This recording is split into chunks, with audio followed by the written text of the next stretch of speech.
In a world where power is measured in cultivation realms and entire sects collapse under demonic arts, the most dangerous man in the murim has absolutely no kai whatsoever.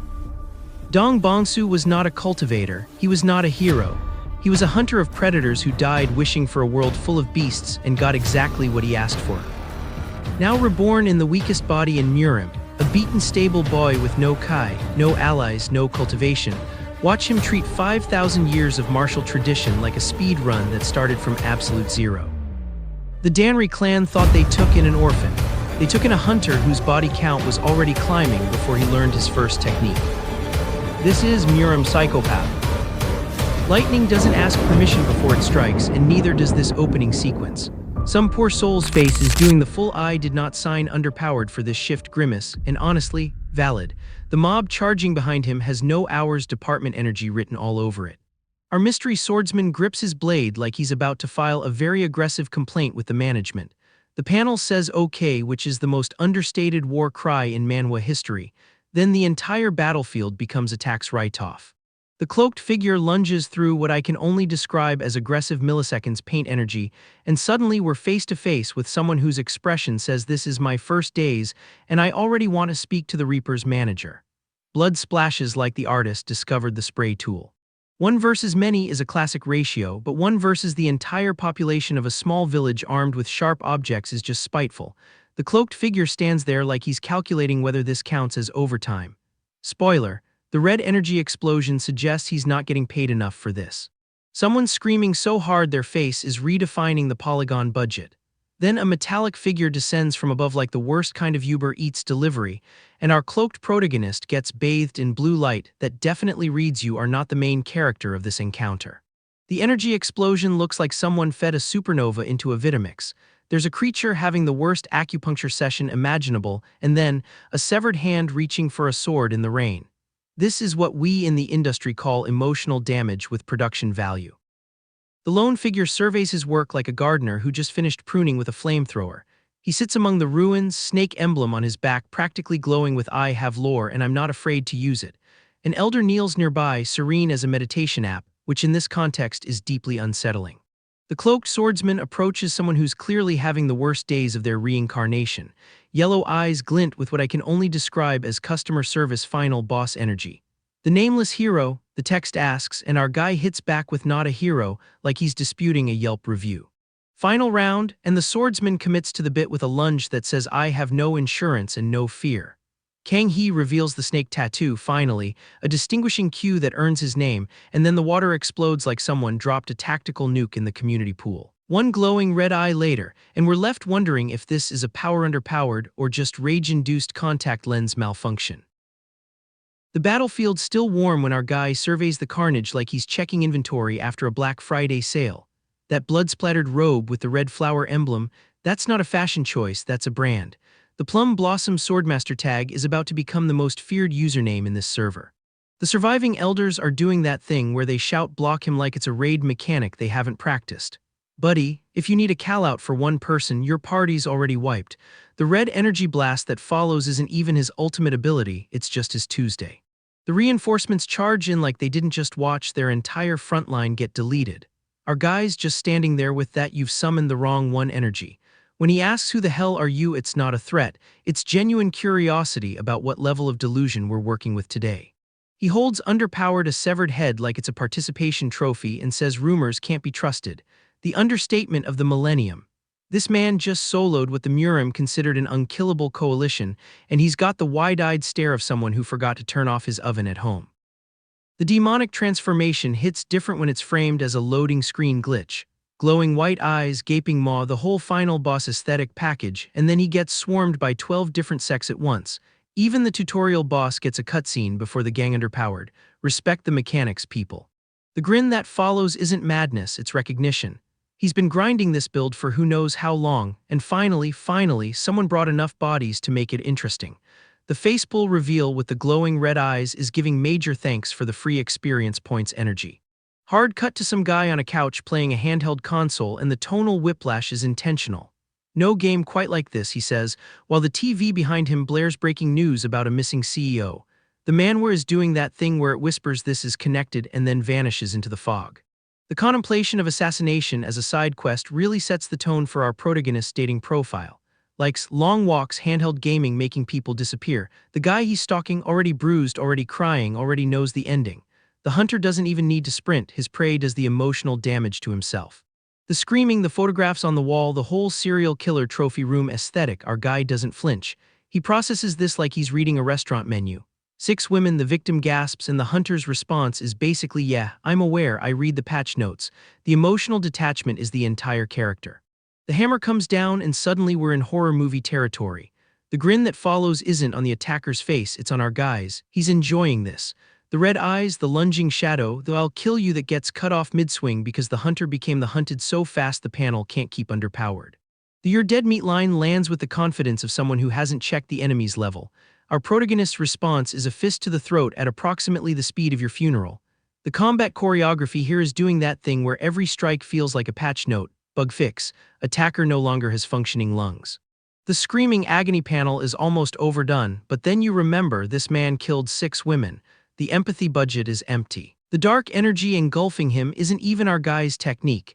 It's just the visual representation of you picked the wrong save point file to load. The white-eyed final form is what happens when the system detects a predator and auto-deploys the boss music. The police arrive with that energy of we've got this under control while standing in a room where absolutely nothing is under control. 2 guys pinned to the wall, blood everywhere, and our protagonist looking like he just finished a workout. The don't move call-out is almost sweet. He wasn't planning to, he was planning to explain. The stay away from the victim hits different when you realize he's talking to the cops, not the killer. Our guy's already inside his head, rent-free permanent residency. The police formation, the badges, the whole procedural apparatus, and he's just standing there with the "I have lore and I'm not afraid to use it" aura practically radiating off him. They call him by name, Dong Bongsu, and the way he reacts is not surprise, it's inconvenience. Like being interrupted mid-quest. The gun comes out, the live rounds warning gets deployed, and our protagonist's response is to peer through the wall with glowing red eyes like the concept of ballistic trauma is a suggestion. The mummified bodies in the background are just set dressing at this point. The "I said don't move" gets the same energy as a pop underpowered ad he already clicked through. The red eyes in the close underpowered aren't anger, they are focus.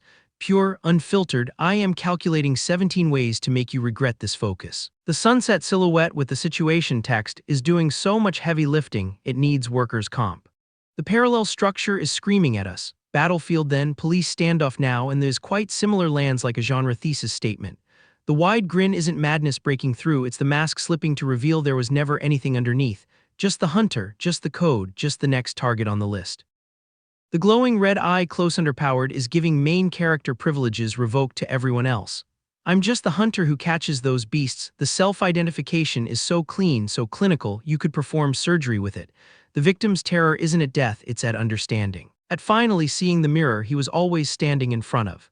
The cigarette light, the gun to the mouth, the to my eyes, all I see is a psychopathic killer. The irony is so thick you could spread it on toast.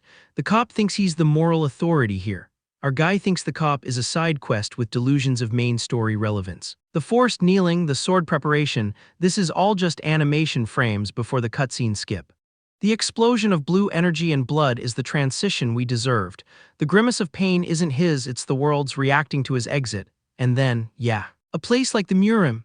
The dying wish, the reincarnation trigger, the whole Isekai pipeline activating because this man looked at mortality and said, nah, wrong server, let me reroll somewhere with better player versus player. Submerged, gasping, reborn into rain and mud and some older man's condescension. I thought for sure you were dead, the welcome wagon in this world needs work. Our guy's first expression isn't gratitude, it's assessment, new body, new rules, same hunter. The system didn't give him a tutorial, it gave him a corpse and said speed run. The blood-red eye in close underpowered is doing that tutorial boss just realized the player brought end-game gear energy. The older man's rage is almost impressive. He's threatening someone who died once already and treated it like a minor inconvenience. The monstrous shadow looming over our battered protagonist isn't a threat, it's a preview of what he's about to become. The tears, the see you tomorrow, the walking away into moonlight, this is the moment the genre flips. Not a hero's journey, not a redemption arc, a psychopath's playthrough and he just finished the prologue. The purple lightning, the crackling energy, this world doesn't know what logged in, but it's about to find out. The first thing our guy registers is a hoarse snorting steam in his face like a very large, very judgmental vape cloud. He's in a stable. There's a scythe-like tool being dragged somewhere nearby, which is already more ominous than any respawn screen has a right to be. A silhouetted figure walks through a doorway into harsh light, and someone nearby is stuttering about Lord Mackle like that's a name you want to hear in a dark room. Our protagonist's new body comes with glasses, curly hair, and the general aesthetic of person who gets bullied in period dramas.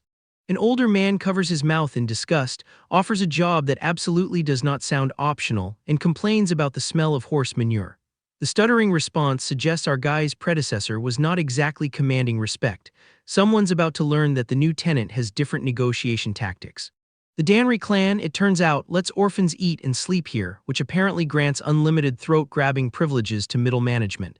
The condescension is thick enough to farm experience points from. Our guy is taking notes on who exactly considers themselves his superior.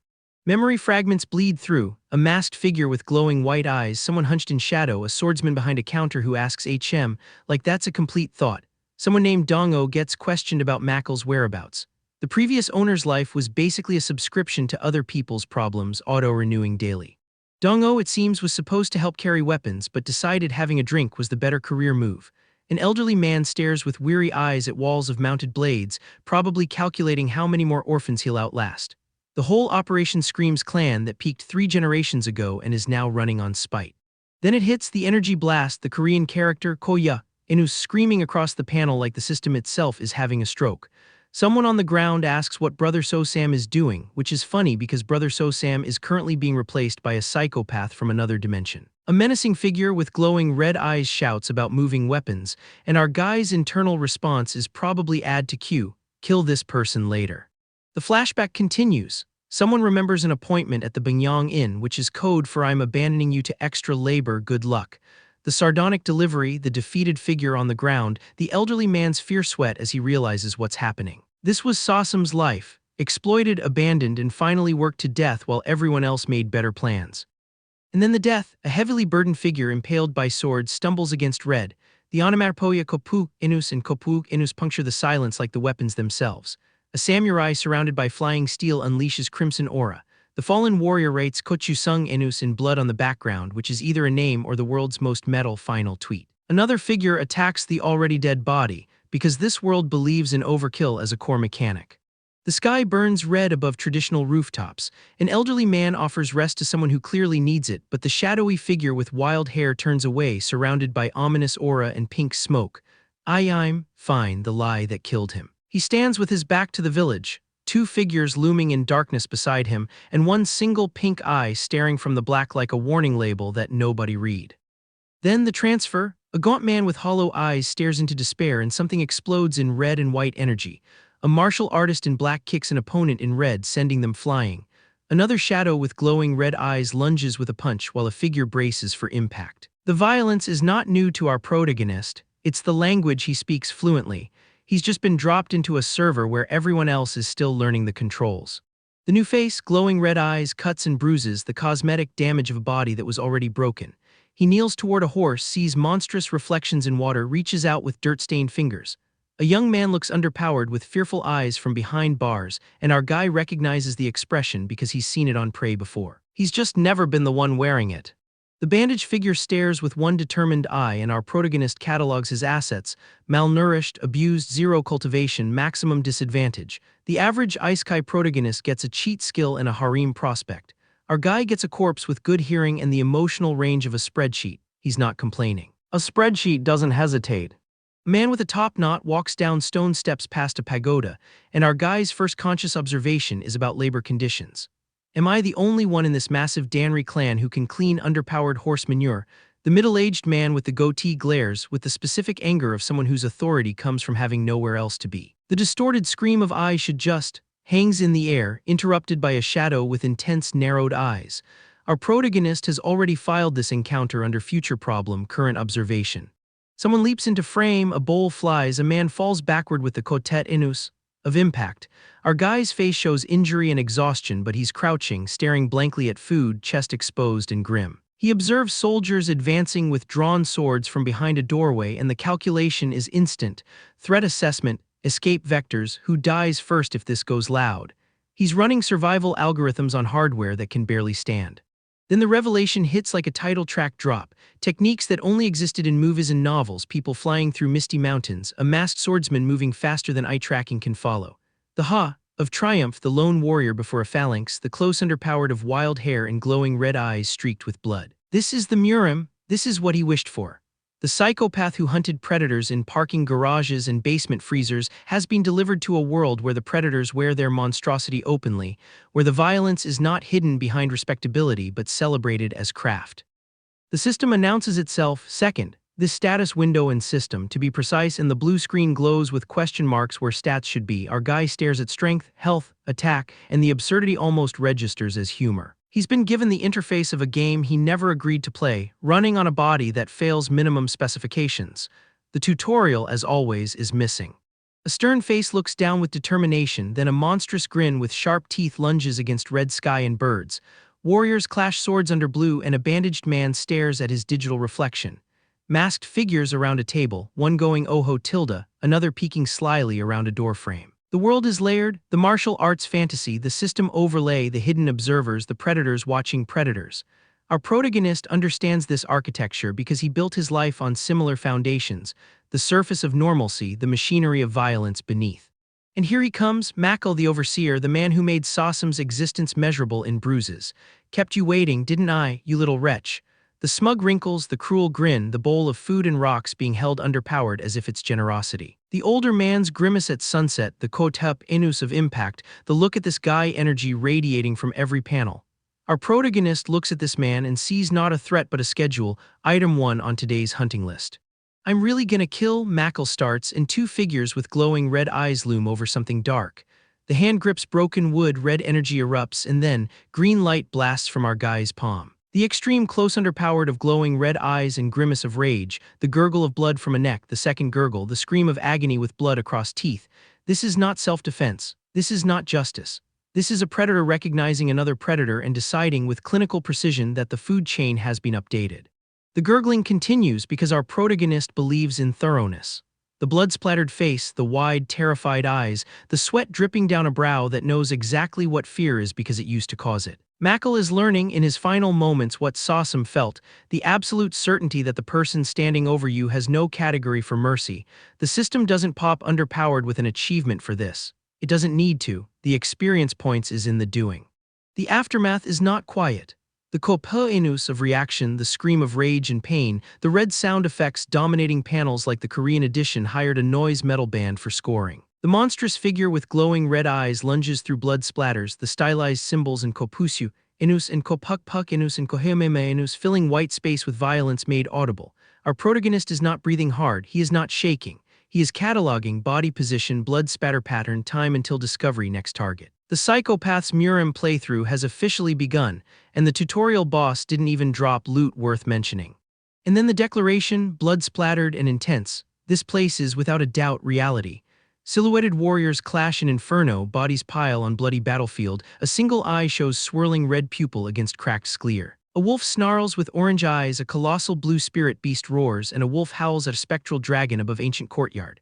The blood-splattered man with glowing red eyes grins menacingly, arms covered in gore, and the Korean Kogyechohenus hangs in the air. He is not afraid, he is not confused, he is home. The murim asked for a monster, and the Afterlife's Hours department, in its infinite clerical error, delivered the most efficient one in the 111th dimension. The predators here think they are the top of the chain. They haven't met the man who made hunting them his dying wish. The swirling vortex spits out another soul like a vending machine dispensing the wrong snack, and our boy's consciousness slams into a body that's already been tenderized by the universe. Some poor bastard is screaming about how this worked in the game, which is the most relatable gamer moment in Manhwa history, right before a hand covers his face, and the screen fills with blood splatter that the Korean edition definitely did not hold back on. Cut to an eye glowing red with what I can only describe as I did not read the terms of service energy, and our protagonist touching his own face like he's checking if the warranty expired. Some masked goon with a wooden pole gets the drop on our guy, which is already a skill issue on the attacker's part, and then we get the first real combat panel where fists meet faces with Korean sound effects that translate roughly to your dental plan is about to lapse. The older man watching this unfold has the exact expression of someone who just realized the tutorial non-player character learned to parry, And then we're right into a collar grab with onomatopoeia that sounds like someone choking on their own surprise. Someone's complaining about a kid who can't speak right anymore, which hits different when you remember our protagonist is currently wearing a body that got its language settings corrupted during the transfer, and the rage on this goon's face says he's about to learn what unmute means the hard way. Our boy's walking through the marketplace with a horse like he's any other background non-player character, except the horse has better survival instincts than half the named characters, and the bustling crowd has no idea they're sharing screen space with a serial killer doing his daily side quest routine. The eyes go dark and intense because some kids decided to throw rocks at the wrong stable boy, and the panel composition here is doing something genuinely unsettling, where the protagonist's shadow looms larger than the architecture, which is classic. The camera knows something the characters don't. Horror grammar. The local bullies are doing the stuttering So-Sam song and dance like they invented ableism, and our protagonist just takes it with the patience of someone who has already calculated the exact angle for the counterattack, while the horse stands there wondering if it should invest in a new stable. Someone's laughing with the kind of purple-haired manic energy that screams, "I have 3 episodes left to live," and then we're cutting to our boy walking through dust like he's already in the post-credits scene. While some bearded guy complains about cleaning weapons and mentions Guak Dongo hasn't shown his face in days, which is the kind of casual foreshadowing that pays off like a slot machine. The gaunt figure peeks around a doorframe with ribs visible like he's cosplaying a medical textbook. And the extreme close underpowered on the wide eye is doing that thing where the pupil shrinks to nothing because someone just realized the mute stable boy has been cataloging every weapon in the room. And the guy who discovers this has the exact tone of a middle manager whose intern just automated his entire job. The goatee guy grips his wooden pole with the desperation of someone who just checked his retirement account. And then the grinning maniac leans forward with foam at the mouth like he mainlined an energy drink from a demon's vending machine, while the terrified eyes in close underpowered tell us exactly who the real monster is in this transaction. The pouch of coins gets examined like it's evidence at a crime scene, and the sweat beading on the temple is the universal Manhwa language for "I just committed tax fraud" in my head, followed by 2 men sharing the kind of maniacal grin that usually precedes a merger or a murder. And then the mentor figure drops "That's my boy" with the pride of someone who thinks he's training a successor instead of a predator. The bandaged arm sits slumped while the broom walks away, which is the most poetic visual metaphor for exploitation I've seen in a murim series, and then the red-eyed stare with scars mapping his face like a constellation of previous lives lands with the weight of someone who's seen the back of the universe and wasn't impressed.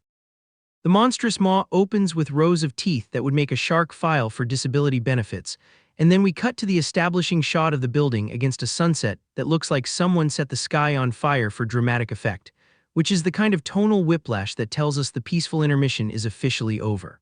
Lord Mackle arrives to the kind of fawning welcome that would embarrass a K-pop idol at a fan meet. And the portly man's grin says he's running a business where the customer service is enthusiastic, but the product quality is definitely not regulated. While the silhouette against the red sky orders someone named Chasen brought out like he's selecting from a menu he can't afford.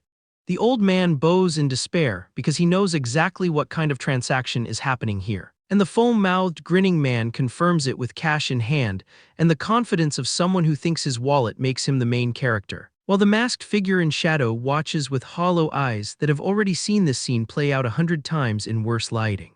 A woman in pink stands with arms crossed like she's negotiating severance from a job she never wanted. And the bearded man looks underpowered at her, with the exact expression of someone who's about to discover that the chosin he ordered is not the product he remembered. Because in this establishment, the specials change based on who's doing the cooking. The Binyang Inn stands there with its red lanterns glowing like warning signs, and our boy in purple robes is already walking through those doors like he owns the place, which is hilarious because he absolutely does not. An old man with a face like crumpled parchment looks down at something with the kind of grimace that says he's seen this transaction before. And then we get the money shot. Literally, golden coins in a fleshy sack that the manhwa artist definitely enjoyed drawing too much. Plus the English text, but hey, money is money, which is the most honest localization note I've ever seen in a panel. A silhouetted figure with sword strapped to his back casts this long shadow into the room like he's auditioning for the role of ominous background extra. And then we get the sunset silhouette that every murim manhwa is legally required to have at least once per chapter. Some scar-faced thug looks down and asks, "Hey mute, do you even know where you are?" which is just the most aggressively ableist greeting imaginable, and then two figures stand against that dramatic sunset sky like they're about to drop the most emotionally devastating K-pop ballad of 2024. This man with the crazed eyes and the bulging sack of loot has an exclamation mark floating above his head like he's a non-player character who just got his quest marker. And then we cut to some disheveled kid groaning on the ground in pain, which is apparently just Tuesday at the Bangyang Inn. Dupaldu grins with that thick mustache and goatee combo that screams "I die" in the second act, clutching his little pouch of money like it's his emotional support object. And then we get this extreme close underpowered of an eye with radiating power lines that would make a Sharingan user nod in respect. This guy with the unsettling grin and bulging cheeks looks like he mainlines caffeine and bad decisions. Then we get the red robe hand offering something palm underpowered in that classic take the MacGuffin pose. A red lantern hanging in front of drawn curtains like the world's most ominous room service. And finally someone standing before double doors that are basically screaming final boss arena this way. The man in red clutches two sacks of loot with the smuggest grin in Anhui province, while another figure walks underpowered stairs in the background. And then we get this heavily bandaged hand with cloth trailing from it, which is either a fashion statement or a cry for help, probably both in this economy. Mackle flexes his bicep with "Ha. This Mackle's still got it," which is the most cell-phoned compliment I've ever seen, sweating like he just finished a twice choreo practice, and then we get the glistening torso close underpowered that makes me wonder if the artist has a sweat brush they use exclusively for this character.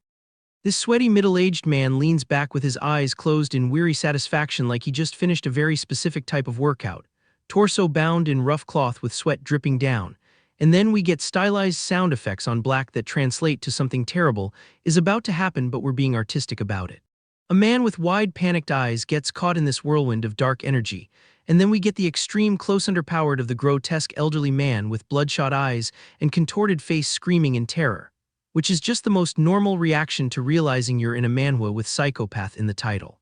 Some bound and gagged man struggles to speak with which is honestly the most articulate thing anyone says in this chapter. Then we get the close underpowered of terrified eyes clutching cloth to neck like he's trying to hold his sanity in place. And someone reacting with what son of a demon is, which is the exact moment you realize the horror tag wasn't decorative.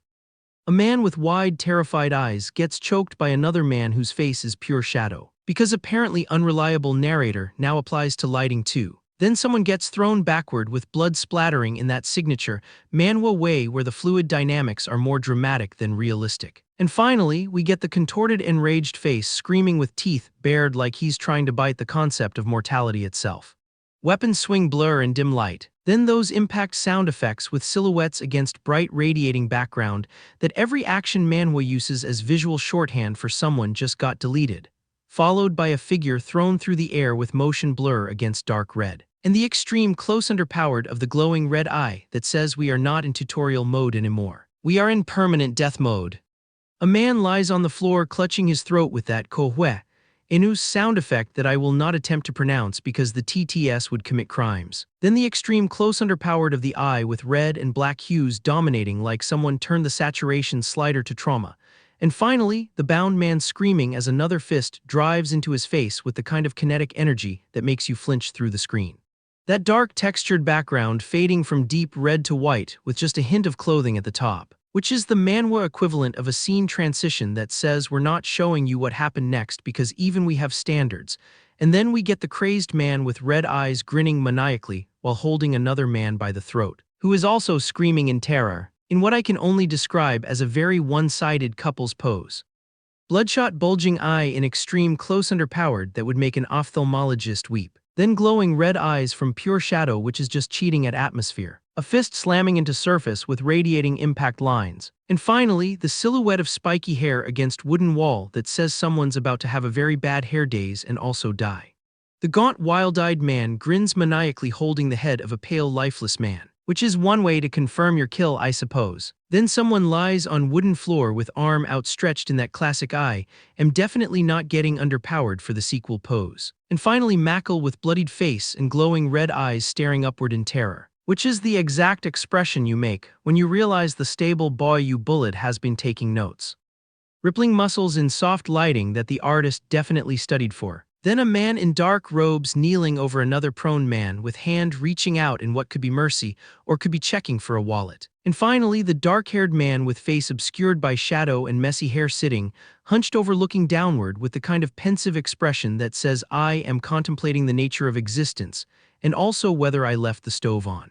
A man in traditional clothing walks through dimly lit room with wooden walls and red curtains like he's touring the world's most depressing airbnb. Then someone stands with their back to us, facing a dark opening between two large wooden doors. And finally, a figure in dark clothing stands over two fallen individuals on a wooden floor in that classic eye just redecorated with corpses composition. Shadowy figure with long dark hair in dim room with thin orange light, while bandaged fingers reach from the right like the world's most aggressive handshake. Then bandaged hand pressed against dark textured surface. Another bandaged arm held underpowered against dark background. And finally, the hand reaching toward glowing white orb with store in inventory text, which is the most game-breaking revelation since someone discovered you could put a bucket on a shopkeeper's head in Skyrim. Bandaged hand reaching out glowing with blue energy and faint outline of another figure in background. Then silhouette of messy-haired person on wooden floor. And finally, the character speaking about how something will definitely be a huge help in my future hunts, which is just the most understated way to say I have discovered the inventory system, and now nothing can stop me. Silhouetted figure kneels over fallen opponent holding sword to throat in dim wooden room. Then extreme close underpowered of wide startled eye with dark heavy lashes and visible veins that says I was not prepared for this level of violence before lunch. And finally, the shadowy figure observing a holographic display with various icons and progress bars saying as I thought, which is the most ominous thing you can say while looking at what is essentially a stat sheet. 4 icons representing quest, skill, gear, an item against blue cloudy background, which is the most 2010s mobile game user interface I've ever seen in a manhwa. Then I've gained in speech bubble from unseen speaker who definitely just leveled underpowered. And finally, the figure in dark robe silhouetted against red background clasping hands together in front of face like he's praying to the random number generator gods. And once that experience builds underpowered, I can level underpowered, says the shadow-obscured figure, explaining the concept of grinding to an audience that definitely already knows. Then leveling underpowered makes me stronger from behind dark curly hair in the most tutorial dialogue imaginable. And finally, the extreme close underpowered of glowing red eyes staring intensely, with face showing distress and injury that says the tutorial is over, and I have already broken the game. Bone hand and shadow hand reaching toward glowing speech bubble, with as hunting becomes easier. Which is either a threat or a business plan. Then torso in white garment from low angle with arms bound. Extreme close underpowered of bandaged man from low angle with head tilted back and hands gripping his own head like he's trying to contain something. And finally, bare feet hanging limply against wooden wall suggesting deceased or unconscious, which in this series is basically a 50-50 coin flip. Figure with arms bound by cloth and head tilted back against red curtains in that classic I have seen things pose. Then black-robed figure with bandaged arms holding white ribbon taut between hands looking down with neutral expression like he's measuring something very important. Young man with dark hair and wide staring eyes partially obscured by his own bandaged arms. And finally, the man with head tilted back and eyes rolled underpowered staring blankly upwards with face etched in distress, which is what happens when you max out your trauma stat. Older swordsman with arms crossed standing stoically in traditional Japanese-style room, which is a weird architectural choice for a Korean murim setting, but I am not the location scout. Then dark-haired man with hair tied back looking forward with neutral expression as footstep sound effects echo around him. And finally, young woman with hair in buns turning away as figure in red robes stands in background with kota, inus sound effect that means someone just got dramatically interrupted. Young woman with eyes closed and head bowed slumped over with ko hug ha, inus sound effects indicating distress or the aftermath of a very intense cardio session. Then thick mustached man angrily questioning someone with ying, what took you so long, which is the most specific name-based anger I've ever seen. And finally, the cloaked figure peeking through doorway with I know like they're late to their own assassination appointment. Sorry tilde, am I a bit late? Asks the person in dark robes with the tilde that makes it sound cute despite the corpses. Then stern-faced stout man with top knot staring with menacing expression like he's judging your life choices. Deeply furrowed brow and clenched teeth glaring forward in rage that could power a small village. And finally, are those two moving in together in there or something?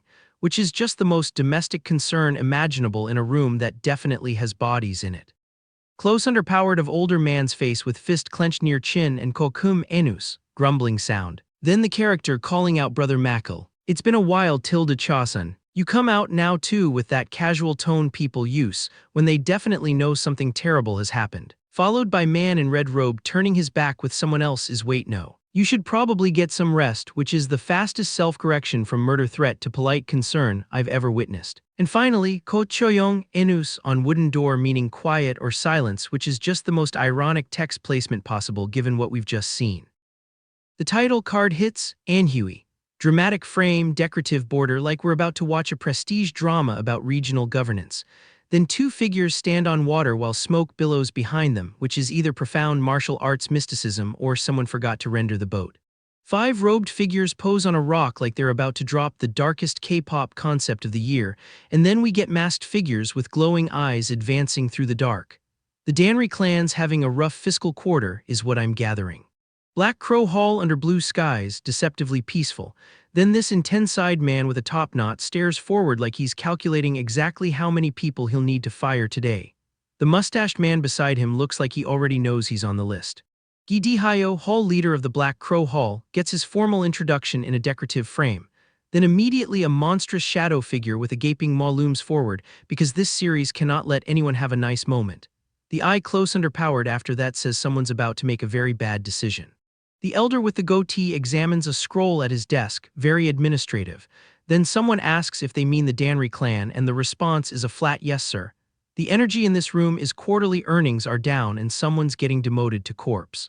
Gidihayo clutches his face in distress, asking where exactly Mackle, oh we're saying that name again. Then someone says no, I need to see it for myself, which in this genre translates to I'm about to walk into a horror movie set and refuse to call backup. The temple establishing shot confirms, pretty architecture doomed occupants. Bustling marketplace, daily life continuing in blissful ignorance.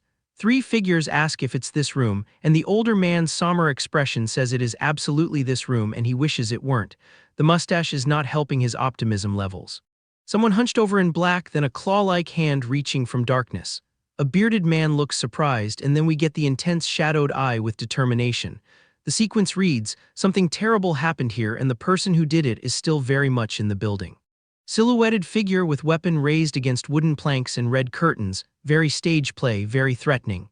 Someone asks if there's any way to pull these logs out without taking the roof apart, which is the most specific forensic question I've heard in a manhwa. Then the smug man with the mustache looks down, and that smile says he already knows the answer and it's not the one anyone wants. Startled eye close underpowered, then a horse with sound effects in front of traditional buildings. Status screen with unknown stats appears, our boy's checking his build mid-investigation, which is peak gamer behavior. Then the scarred eye close underpowered, the dirty skin, the wear and tear of someone who's been through it. This is not the same stable boy who started this story. Scarred hand gripping a strap, then messy black hair from behind. And then screaming mouth wide open, sharp teeth, cavernous throat, pure rage given vocal form. The Psychopath's meditation playlist just hit the screamo section and someone's not surviving this verse. Someone calls out hee tilde from under a blanket, very casual, very unaware. Then a cut speech bubble with our so Sam, we don't get the full sentence but we get the point. The intense dark eye close underpowered after that says our boy is done with the social pleasantries. The huh in a wide grin is someone's last words before they become a learning experience. Someone asks if they're seriously going to keep ignoring them, which is the question you ask right before you realize you should have kept ignoring them. Bloodstained face, pained expression, and then our boy suggests finding somewhere quiet for a little heart-to-heart. The quotation marks around heart-to-heart are doing so much heavy lifting they need workers' comp. Horse whinnies in a dim alley, two figures hunched over, very crime scene, very unsanctioned. Then the intense red eye close underpowered and a group gathered in a stone-walled room with someone bent over in the foreground. The party's over, the host has arrived, and the entertainment is about to be permanent. Korean onomatopoeia for impact dominates the panel, abstract and violent. A shadowy figure walks toward two onlookers with heavy footstep sounds. Then an older man smiles faintly, touching his chin, eyes closed in contemplation. He thinks he's safe, he thinks he's smart. The terrified scream of L. Lord Jang Ho immediately after says no, he was neither. Someone says Jang Ho, with red eyes and dark hair, very I know that name and I don't like where this is going. Then a man with long dark hair and a sly smile compliments a horse while touching its neck, which is either a very specific fetish or he's about to steal it. The figure with bandaged arms stands over someone looking underpowered, and the bearded man nuzzling the horse asks what they think about that. I think someone's about to lose their transportation and their life, sir. Dark curly hair in shadow, then a wide, menacing grin with furrowed brow. This man has never had a thought he didn't immediately act on. Then the close underpowered, I don't ask twice. The large hand looming over someone looking down confirms he doesn't need to. The first ask was a courtesy, this is the consequence. Wounded face looking down, neutral expression, our boy's doing math again. Then what? With wide, terrified eyes because the math came back wrong for everyone else. Violent blur of motion and light, and then the blue portal labeled inventory opens in dark abstract space. He's not fighting fair, he was never going to fight fair. That's not how you speed run a Psychopath playthrough. Bright beams erupt from darkness, scattering particles like someone's graphics card is dying gloriously. Shadowy, monstrous figure with glowing blue energy looms over fragmented cityscape. This is what the inventory screen looks like when a Psychopath opens it. The distorted scream of ha and the blood-splattered eye staring in disbelief. Someone just saw the tutorial boss use an end-game mechanic, and their build was not prepared. Wounded hand clutching sword hilt, hooded figure looming behind, too late, far too late. Bloodied hand reaching from darkness, fingers splayed like it's trying to grab one last save point state. Then the silhouette of a rider on a horse emerging from blinding light in debris-strewn interior. The Psychopath's not just killing them. He's leaving with their horse, their dignity, and whatever experience points they drop. Chaotic abstract explosion of light and energy, streaks of white and rainbow against dark red. Someone's death animation is taking underpowered the whole screen. Blinding pink and white eruption obscures everything, and then a cloaked figure stands over a fallen opponent bathed in divine light. The blood-covered fist slamming down with shockwave says the divine light is not for protection, it's for contrast, makes the blood show underpowered better. Silhouette amidst chaotic red and purple energy, glowing arcs surrounding them. This is what a level underpowered looks like when you're not playing by the tutorial rules. Shadowy monstrous figure erupts from vortex, form indistinct but menacing, and a terrified man shouts, "Run away." No, with a distorted face looming behind him. The red, jagged speech bubble with "kill him" is not a suggestion. It's the last collective thought of people who are about to become a statistic. Shadowy figure with flowing dark hair illuminated by bright red light, dramatic and final. Then someone shouts, "Everyone, kill that demon," against a dark red background. They finally see what he is. They finally understand. And the only thing worse than not knowing is knowing too late to do anything but scream. Some poor bastard opens his mouth to scream, and that's the last voluntary sound he makes. Our boy doesn't even let him finish the exhale.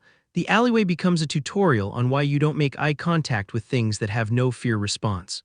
The kick connects with enough force to redecorate the floor with someone's dignity. Jo Pyong hits the ground already knowing he's not the protagonist of this exchange. The hand on his throat isn't asking questions, it's filing paperwork. Someone's cradling a body like this is a tragedy and not a Tuesday. The surviving thug looks underpowered with that specific expression of someone who just realized the horror movie has no final girl. He asks if it's a demon. Brother, demons have mercy, this is just efficiency. The knife near his cheek isn't a threat, it's a conversation starter. Our guy wants to know about the black society, and this man's face is suddenly very interested in cooperation. The screamed confession comes out like a speed run any percent strat. Achievement unlocked, talk too much, died anyway. Jang Ho was black society executive, which means our boy just killed middle management and caught the attention of upper leadership. The masked figure on horseback isn't a rescue, it's a performance review. The smile holding the knife says the quarterly numbers are in, and someone is getting downsized permanently. The inventory system glitches open like a corrupted save point file, and our boy reaches into the void like he's pulling a weapon from the backrooms of reality. The bald man's eyes go white with the specific horror of watching someone break the game's collision detection. This isn't martial arts, this is modded client behavior.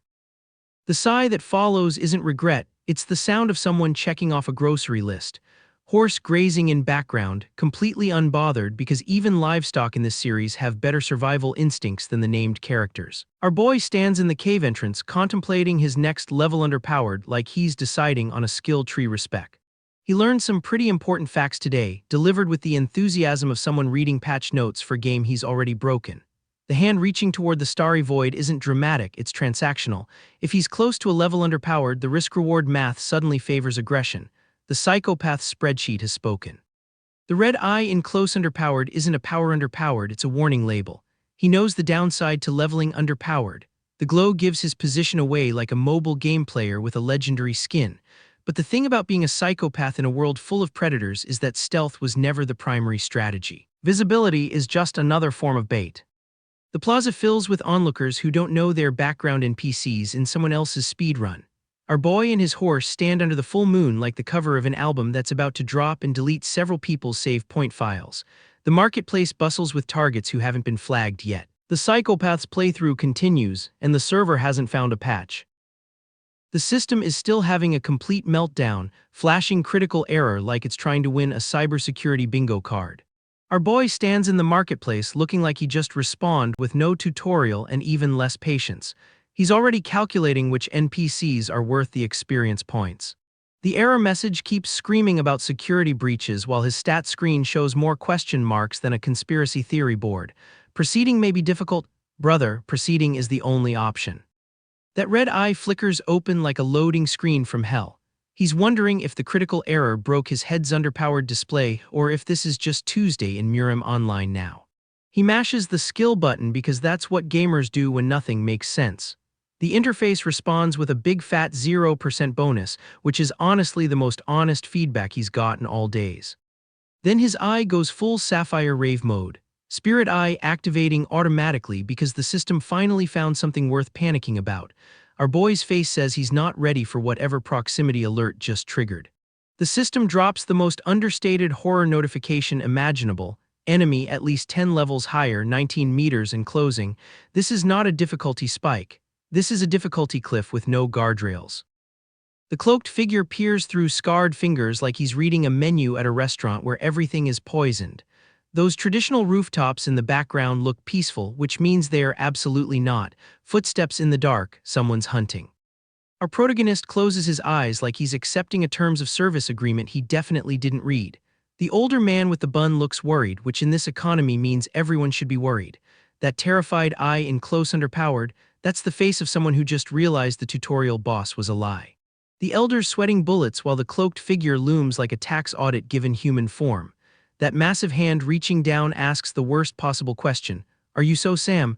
Because if you are, the refund policy on this reincarnation just expired.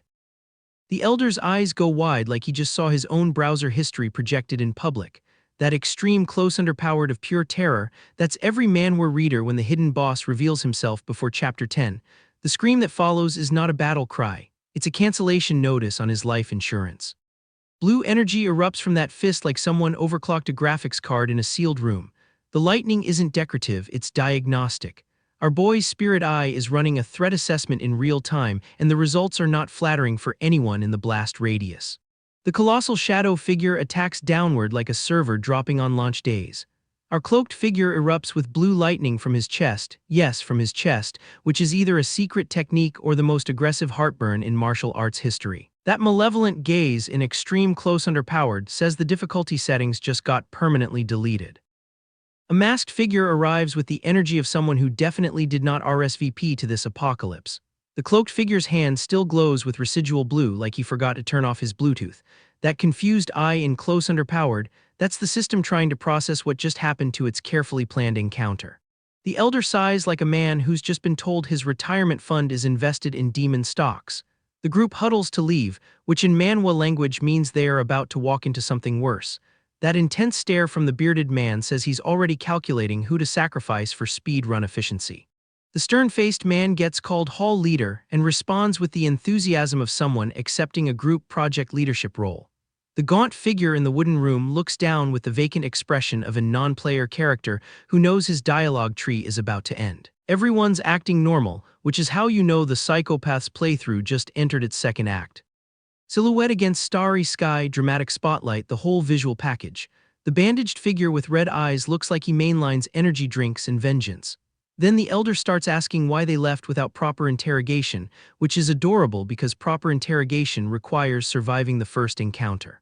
Someone asks if they were suspicious of the boy, and the elder's weary eye in extreme close underpowered says everything. What did you find? The answer is about to be the most devastating nothing in martial arts history. The bandana man's intense glare with sweat beading says he's not ready for this report. Both men look underpowered at the night sky like they're waiting for a patch note that will never drop. The final verdict arrives, not a single drop of internal energy, he's just an ordinary kid. The silence that follows is the sound of every cultivation reader's brain short-circuiting. Rain-slicked streets, warm lanterns, traditional architecture, the whole aesthetic package.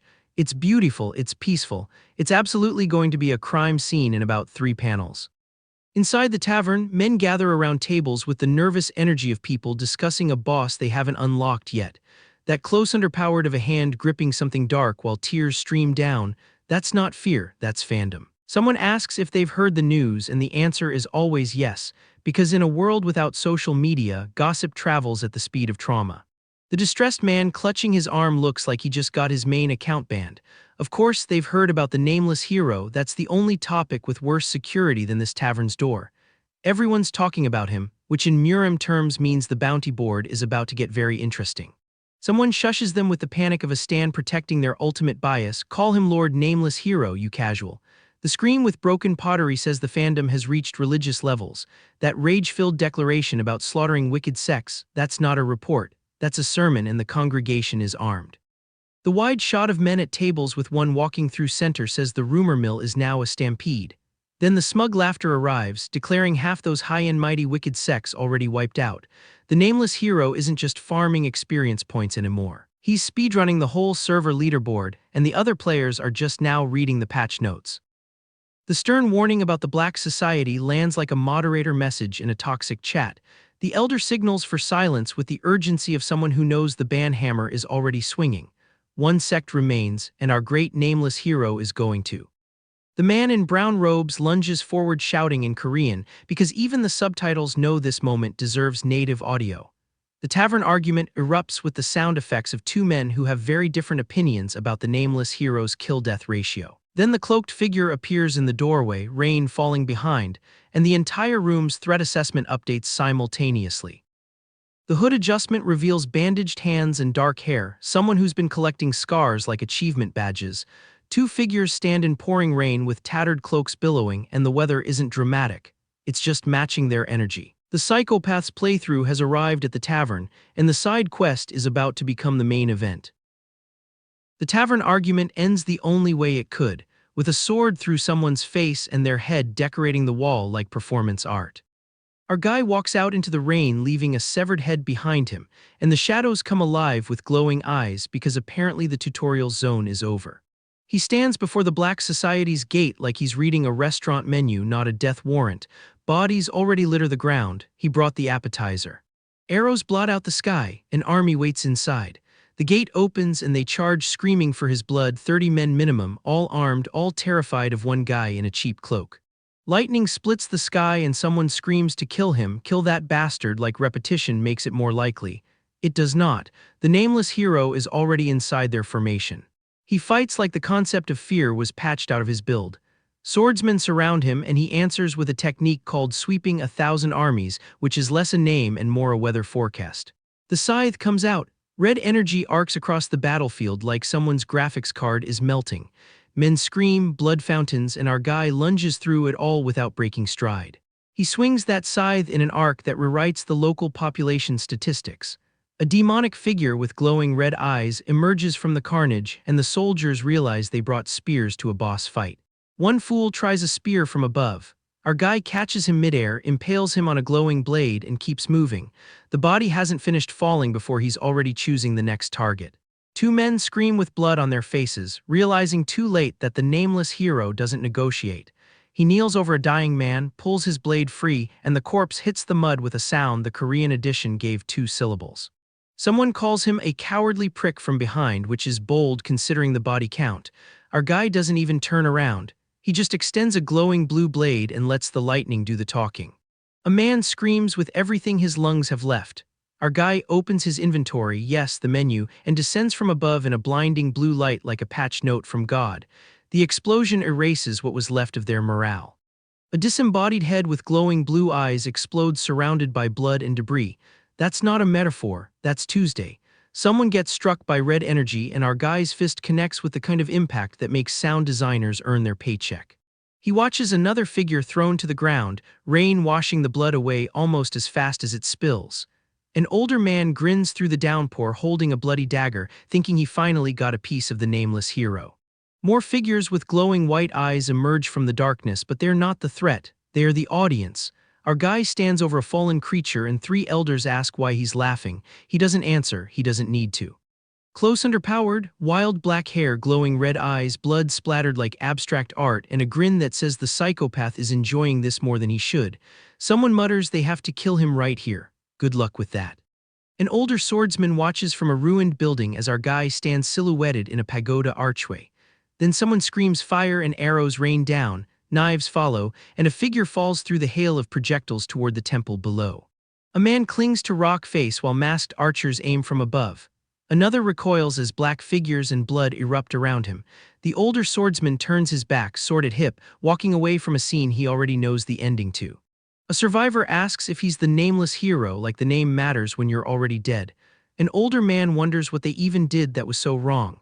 Someone shouts that he isn't the god of death, what right does he have to judge them, and the scream that follows is the only answer they get.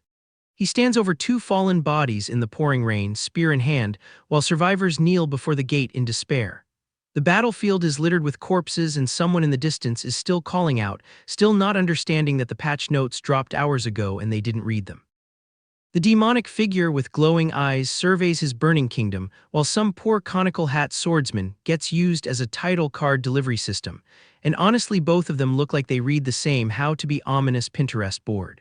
Two kids run through the rain with wooden swords and the kind of unhinged grins that suggest they are either playing make-believe or auditioning for the next generation of murder statistics. The Red Wolf clan got erased so hard they became a text box, and now only one wicked sect remains in Bingyang, which is basically the narrative equivalent of Last Call at the villain bar. Some elderly man with snake tattoos sits in the rain looking like he already lost the boss fight and knows it, while our cloaked figure approaches with the energy of someone whose to-do list is just names with checkboxes.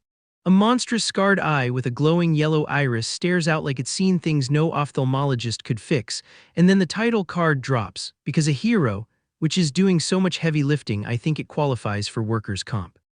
The elderly man grimaces like he just tasted his own mortality, gets called out for fooling Bingyang's entire population, and our hooded figure hits him with the "I never fooled anyone. They just chose to believe what they wanted," which is technically true and also the most gaslighting adjacent villain defense I've ever heard deployed with that much swagger. The gaunt figure with glowing yellow eyes screams and lunges with a blue sword, while a monstrous tree thing with red eyes emerges from the forest like nature decided to file a harassment complaint. And their clash of blue and red energies looks like someone smashed together two different anime color palettes. Water erupts, red eyes go full rage mode, some stylized OK symbol appears like the artist got bored and hit random keys, and then we get the intense glowing eye close underpowered that every shonen protagonist is contractually obligated to have at least once per arc. Two figures clash in snow and blood, the monstrous one calls out an opening, like he's commentating his own fight, and our red-eyed swordsman responds with "too shallow, you won't reach," which is simultaneously combat analysis and the most devastating critique of someone's entire fighting career. Blood splatters across an eye. A blue glowing swordsman lunges with determination. Energy waves ripple through a moonlit forest. Someone gets impaled with the kind of wound that makes you check if this is still the same rating. And our red-eyed figure watches in shock before slumping pained, while the monstrous grinner roars like he just won a very violent lottery.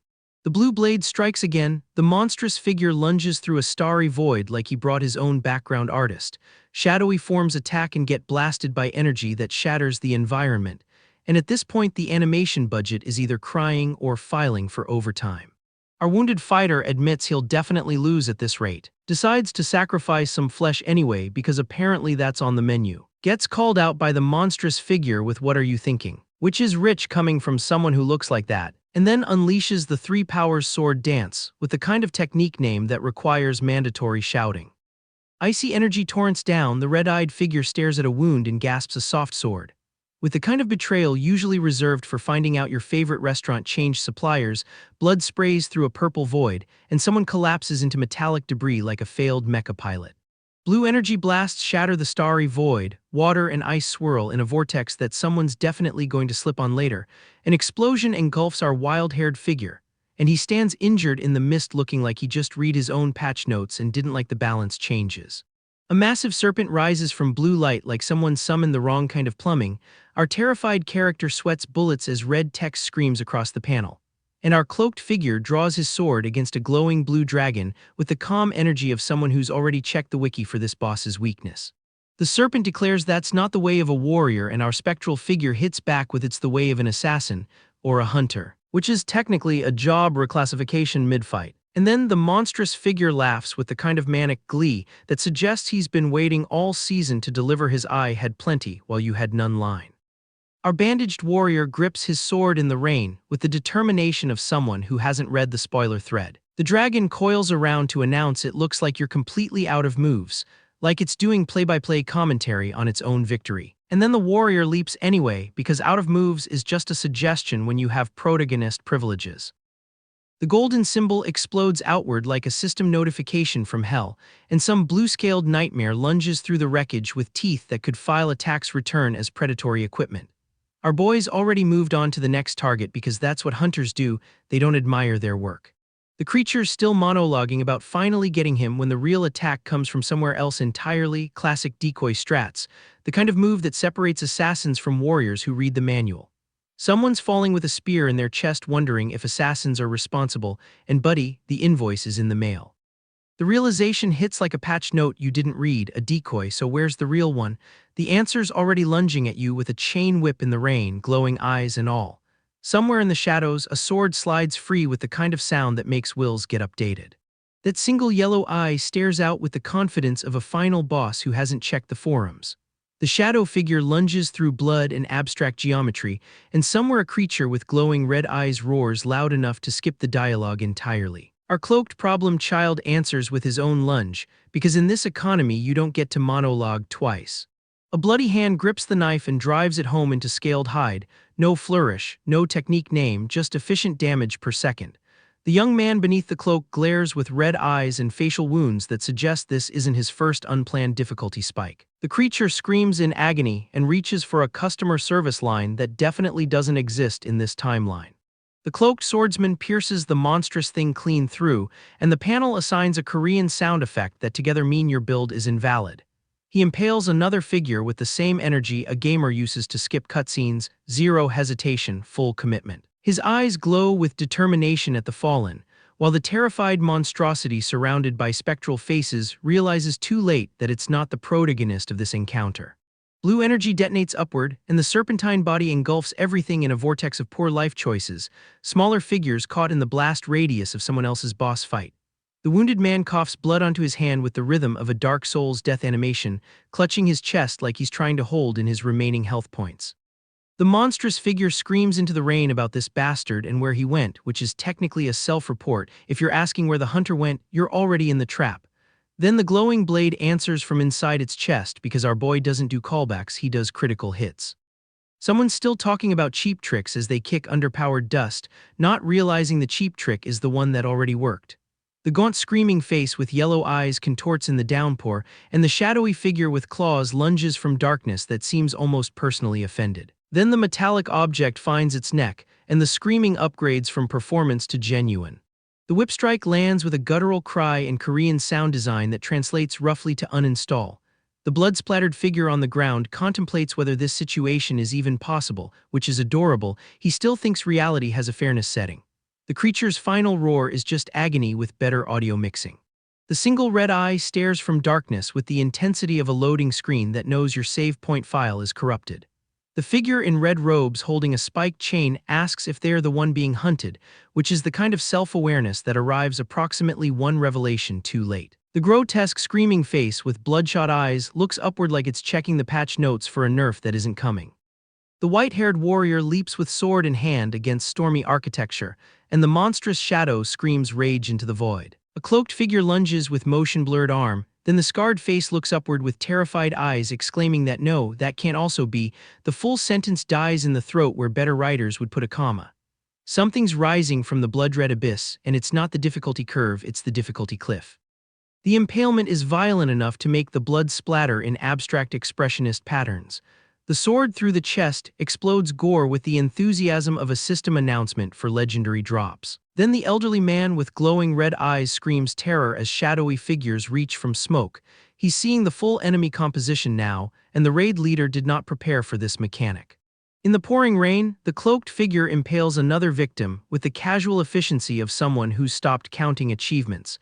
The wounded torso shows a gash down the center that suggests this body has seen multiple patch cycles. The gaunt elderly figure cries out "You bastard" with the specific anguish of someone who thought they were the final boss until the health bar phase transition. The old man clutches his chest with a cloaked shadow looming behind, the classic mentor death flag pose that every murim reader recognizes by panel 3. Then the giant figure with glowing white eyes looms over the battlefield of smaller figures, and the hand holding a skull above a pile of skulls drips blood with the patience of a loot table that knows you're farming. The Psychopath's playthrough doesn't have side quests, it has body counts. The cloaked figure with glowing white eyes stands in rain so heavy it's basically a cutscene filter, hood doing nothing to hide the murder resume. Two figures loom behind another with vacant eyes, the pale one, the dark-haired one with red eyes, all of them looking like a group photo for people who will not be attending your funeral because they are the reason. The older swordsman grips his hilt in the downpour, still thinking defense is an option, which is almost sweet. The lone figure walks toward the traditional building under heavy rain, footsteps marked with a Korean sound effect that means no witnesses, no witnesses, no witnesses. The blood-splattered warrior raises his fist with sword in hand, and the blood splatters around the standing cloaked figure like a reputation system that only tracks one metric. He's not entering the building, he's entering the next zone. Lightning illuminates the storm with text about somewhere stronger, somewhere with harder-to-hunt prey, and the sky above the city skyline delivers the phrase like a quest log update you can't decline. The mountain range flashes with electric violence, and somewhere a procession of robed figures stands in formation, completely unaware that the hunter just set his waypoint to their coordinates. The solemn procession in the grand hall with red-filtered light looks like a guild meeting where nobody read the raid briefing. The dimly lit room with ornate wallpaper hosts figures in traditional robes standing around like they have time to waste. Then the lone figure kneels before a throne filled with standing soldiers, and someone says 2 years remain, 2 years until what? The patch drops, the expansion launches, or until the psychopath finishes his tutorial and the real game begins. The streets of Bingyang are buzzing like a server launch days, except the patch everyone downloaded is called the Nameless Hero finally wiped out the Black Snake sect. Commoners who have never caught a legendary drop in their lives are suddenly main charactering in the town square. Some guy at the tavern proposes they upgrade the title to Nameless Great Hero, which is exactly the kind of scope creep that ruins good branding. An older man with a straw in his mouth pushes back with the energy of someone who's seen too many hype trains derail. His buddy snaps back that they should think about what those bastards did to them, and honestly, the straw-chewing skeptic folds like a cheap folding screen. The panel gives us the real thesis. Neither authorities nor righteous sects ever gave a damn about commoners like them. So they toast to the nameless hero who drove the scum out, and the whole square erupts in long live like this is a comeback stage, and he's about to drop the title track. The crowd's energy is giving first concert after military discharge, unhinged, grateful, slightly violent. Cut to our guy and his expression says he did not sign underpowered for fan meet and greets. He's standing before some grand pagoda under a full moon, and his spirit eye, that lovely little system feature, is pinging like a Discord notification at 3 a.m. Something's coming. Inside the stable, Danri Chinwoo, white beard flowing like he paid for the premium character model, is having a moment with his horse. The panel drops his name like it's supposed to mean something, and honestly, in this genre, that beard is the resume. A messenger in red robes shows underpowered looking like he knows something the audience doesn't, which is technically his job. Danri Chinwoo kneels to this guy like he's accepting a quest from a non-player character with a golden exclamation mark, and the vibe shift is immediate. Whatever's happening, it's plot relevant. Turns out the Namgung clan's second daughter is getting married on the upcoming full moon, and Danri Chinwoo is gifting his favorite horse like it's a limited edition photo card. His subordinate asks if he's sure, and the old man's face says he'd do far worse than that, the far worse being the actual interesting part. We get a tender moment of Chinwoo leaning against his horse like it's the only being that understands his tax evasion schemes, then cut to a colossal shadowy figure with glowing orange eyes looming over some poor smaller figure. The tonal whiplash is so severe I need to check if I accidentally scrolled to a different manhwa. Blue energy crackles from a hand gripping black fabric with a pink symbol, and some guy with a top knot glares with the intensity of someone who just got his ranked game griefed. Then Chunwoo himself unleashes a blast that has its own dedicated Korean sound effect, two syllables that together mean you are now involved in my political machinations. Depart tomorrow morning, he says. You'll have a lot of work to do, which in murim elder speak translates to I am sending you to die or be politically useful, possibly both. The subordinate understands because in this economy you don't question the quest giver. You just check your inventory and hope you remembered to save point. Someone's getting assigned horse duty, which is how you know they're the protagonist in disguise or about to be fridged. The clan leader's voice echoes through a courtyard where soldiers line underpowered like they're waiting for gacha pull. And our guy, still in his mute stableboy cosplay, watches from the margins where he's been farming experience points since Chapter 2. Then we get this grinning disaster of a man who looks like he mained chaos in every alignment chart he's ever touched. Our guy asks what he needs to do to learn real martial arts instead of just skills, and the framing makes it clear. He's been running on tutorial mode this whole time, and the real buildcraft starts now. He's already 18 in this world's years, which in cultivation logic means he's basically a retirement-age student. The difficulty curve for starting martial arts at this age is notorious. It's like picking underpowered a fighting game for the first time, and the tutorial is a tournament match against someone who's been maining this character since beta. But our guy's eyes say he's already found the exploit. The Black Crow Hall assembles, soldiers march through streets that suddenly feel too narrow for the plot that's about to barrel through them. Someone shouts that all members are ready, and the energy is giving raid group forming, no healers, we're doing this live. An old man roars with the kind of throat health that makes you wonder what his skincare routine is, because that vocal cord preservation is unnatural. Danri Ganghee is likely at some inn in Bingyang district, which is murim speak for he's causing problems on purpose. The order comes down, move out, and the horse charges with a sound effect that I will describe only as aggressive phoneme. Everyone halts because someone spotted the problem child, and the groan from the commander has the emotional texture of a parent whose kid just got banned from another massively multiplayer online. Danri Ganghee himself appears with a smile that says he knows exactly how much administrative work he's generating, and the panel identifies him as a martial arts prodigy with incredible talent and intuition, which in this genre is code for will definitely betray someone by Chapter 20. A warrior in red robes with antler helmet energy stands ready, and the text says his skills are more than enough to enter the Namgung clan as an outer disciple, which is like saying someone's qualified for the tutorial of the tutorial. But then the panel shifts, and green energy explodes with the visual language of someone just critical failed their sanity check. Abstract jagged lines and green glow give way to an older man's terrified eyes, and then Danri Chunwoo screams young Lord Danri with the kind of raw agony that makes you check if this is still the same chapter. The green energy surges through him like he's channeling something that was never meant for mortal servers, and the whole scene reeks of we thought this quest was rated T for teen. A figure in black armor falls from height onto cracked ground, and our guy looks underpowered at a glowing eye symbol in the sky like the system just pushed a boss raid notification he absolutely did not subscribe to. Then this grotesque, matted-hair disaster screams and points forward while debris rains around him, and the sound effect he's assigned is doing so much heavy lifting I need to sit down. A figure lunges through crackling green energy, and the motion lines are so aggressive the panel itself looks like it's trying to escape the page, which, given what's about to happen next, might be the smartest move available. The thing that crawls out of the wreckage isn't even trying to look human anymore. Green eyes, too many teeth, and the kind of aura that makes your save point file corrupt just by proximity. This is what happens when you skip every side quest and the final boss scales anyway. Danri Chunwoo's mustache is doing that thing where it tries to escape his face from sheer terror. Then he screams young Lord Danri with the exact energy of someone who just realized the tutorial boss was holding back 70% of its moveset. Green energy surges through the old man like someone's pouring liquid server lag directly into his veins. The whole courtyard gets hit with an area of effect that doesn't care about your dodge roll timing.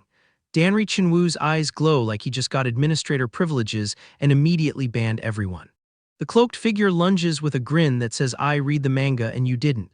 Dang Hua's veil is doing absolutely nothing to hide her we are not okay energy, and somewhere in the chaos, some poor side character gets horse teeth in his personal space without consent.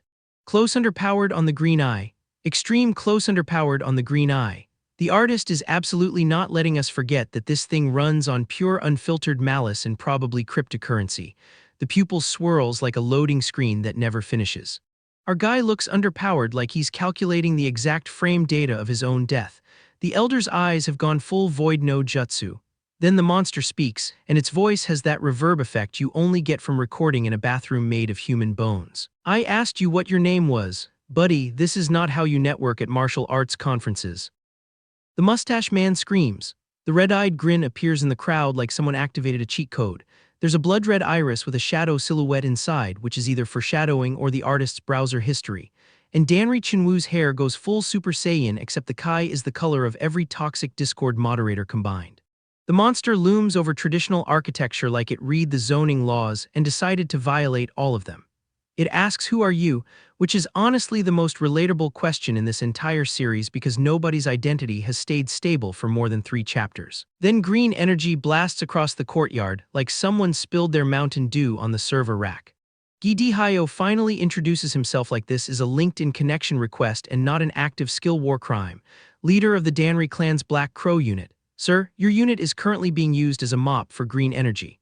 The stomp that follows is less martial arts and more terms of service violation.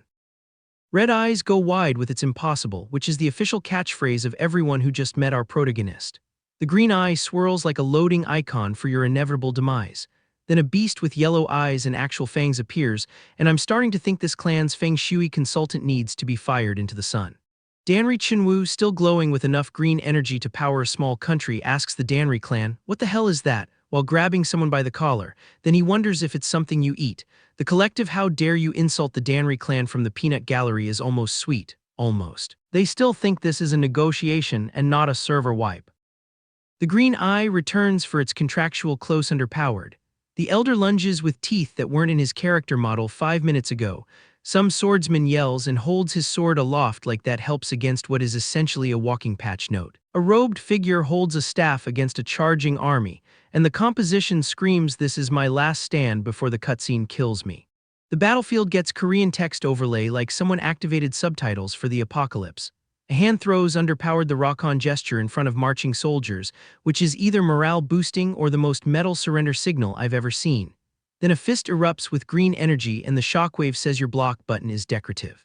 Green light, even more green light. The artist has discovered one color and is absolutely committing to the bit. The environment cracks, the architecture weeps, and somewhere a colorist is crying into their tablet because Emerald Hellscape was not in the original mood board. The mustache man screams toward heaven as green energy erupts from his head like his brain just got a forced firmware update. A lone figure stands silhouetted against the blast, surrounded by fallen soldiers who definitely did not read the boss's attack patterns. The cloaked figure unleashes more green energy because apparently the meter was still charging and nobody thought to check the cooldown. An older man lies pierced by green light, whispering it can't be with the exact energy of someone who just checked their bank account after a gacha pull. A goateed man speaks condescendingly about country laborers and their eyes, which is rich coming from someone whose entire aesthetic is villain who shops at the same tailor as the hero. And then, ancient gaunt figure, glowing green eyes, long white beard, the game just dropped a secret boss that wasn't in the promotional materials. 3 silhouettes appear in golden light with the text "The Three Monsters," which is either a title drop or the most aggressive spoiler warning I've seen in a manhwa. Then the 5 pinnacles shows underpowered with a child in front, because nothing says peak martial power like bringing a minor to the god-tier convention. A lone man with a horse walks through the battlefield because even the background NPCs have better survival instincts than the named characters. The cloaked observer watches from the shadows, taking notes for what I can only assume is a very unhinged Yelp review. And the green light from the sky bathes everything in the glow of this server is shutting down for maintenance, and your progress is not being saved. The elder's hollow eyes glare with the energy of someone who's seen the source code and found it wanting. Then he grins with every tooth his dentist warned him about. A figure in green stands over 2 defeated individuals and says this should be enough to teach them how vast the world truly is. Sir, they are currently being educated by direct application of green energy to their everything. The lesson plan is not the issue. The old man's eyes go wide with that specific expression of someone who just realized the tutorial boss was hiding a second health bar. Then the green hits, and whatever's inside Dong Bong-soo decides to clock in for its shift. Danri Chinwoo's face contorts like he just read his own bounty poster, and then the smoke show begins. Green tendrils spiral into the sky with the theatrical flair of a K-pop stage reveal, except the comeback concept is ancient eldritch horror. The thing with the green eyes and the dental plan from hell lunges forward, and Dang-O responds by throwing hands that glow with the energy of someone who absolutely did not expect to use his ultimate ability this early. This is what happens when you bring a psychopath to a horse negotiation. Cut to the aftermath, and Dang-O is now conducting the most aggressive job interview in murim history. He wants the stable boy, and the Danri clan's objections are being processed at roughly the speed of a man being stared at by something that eats souls for meal prep. The negotiation basically goes, Dang-O says I'm taking him, Danri Chinwoo calculates the social damage of saying no to a man who just witnessed his personal demon, and the math comes out to please take him, Senior Tang. Our boy just got traded for a horse and a letter of recommendation. Meanwhile, the Danri clan is having the worst field trip ever. Danri Ganghee is screaming into the void like his subscription to normalcy just got cancelled, and Dang-O's grin says he absolutely knows what he just acquired. That smile is the eye pulled the limited card face, except the card is a clinically insane stable boy with an inventory full of corpses. They ride out and our protagonist gets his first moment of stillness since reincarnation. He sits in the dark, clenching his fists, probably running the numbers on how many people in this caravan he could kill before breakfast. The inventory system hums in his head like a second conscience that absolutely does not judge. Then the red eye activates and we get the flashback that explains why this man treats murder like a spreadsheet. Modern Korea. A vigilante who carves letters into children's faces and calls it justice. Dong Bong-soo hunting him with the patience of someone who has absolutely no emotional investment in the outcome, which is exactly what makes him terrifying. Back in the present, and Dang Hua is knocking on doors like the world's most reluctant hotel service. She leads him to a room with a dragon mural that screams important ritual happens here, and the atmosphere shifts from road trip to we're about to perform surgery on your soul, please sign the waiver. Dang-O orders him to strip and sit cross-legged, which is either the start of a cultivation breakthrough or the most uncomfortable spa days imaginable. The old man's yellow eyes rake over Dong Bong-soo's frame with the clinical assessment of a butcher inspecting meat, and his grin says he likes what the lack of meridians implies. No acupoints, no Kai pathways, just a blank canvas for whatever forbidden technique he's about to test drive. The needles come out, and Dang-O starts monologuing about oranges and trifoliate oranges, which is murim code for I'm about to rebrand your entire existence. The full moon watches through the window like it's subscribed to this channel. The masked figure meditates and the text asks the question we all know the answer to. If the orange is so Sam, then what does the trifoliate orange become? And then the room explodes with light. Dang Hua recoils as something massive and toothy manifests in the dragon tapestry's shadow and the old man's grin goes full predator. The thing roars, the eye glows crimson and we are left staring into the maw of whatever Dang-O just unlocked. Achievement unlocked, Dang Sam. The grass-cutting demon has entered the server and the patch notes just got a whole lot bloodier. The old man starts monologuing about cosmic sacred bones and once-in-a-millennium talents like he's reading from a cultivation gacha pull rate table. Our boy listens with the enthusiasm of someone who has already checked out of this conversation mentally. The ultimate ability material, apparently, is something the old man simply stumbled upon, which is the most suspicious humblebrag in murim history. Our protagonist's eye twitches with the kind of skepticism that usually precedes someone getting stabbed. Flashback to a gaunt figure floating in void, looking underpowered at nothing with the 1,000-yard stare of someone who has seen the back end of the universe and wasn't impressed. This is apparently what peak talent looks like, depression and floating. Then we're treated to a demonic family reunion with glowing purple eyes and enough ominous energy to power a small city. The old man declares the future of the Tang clan rests in his hands, which is exactly what someone says right before their plan spectacularly backfires.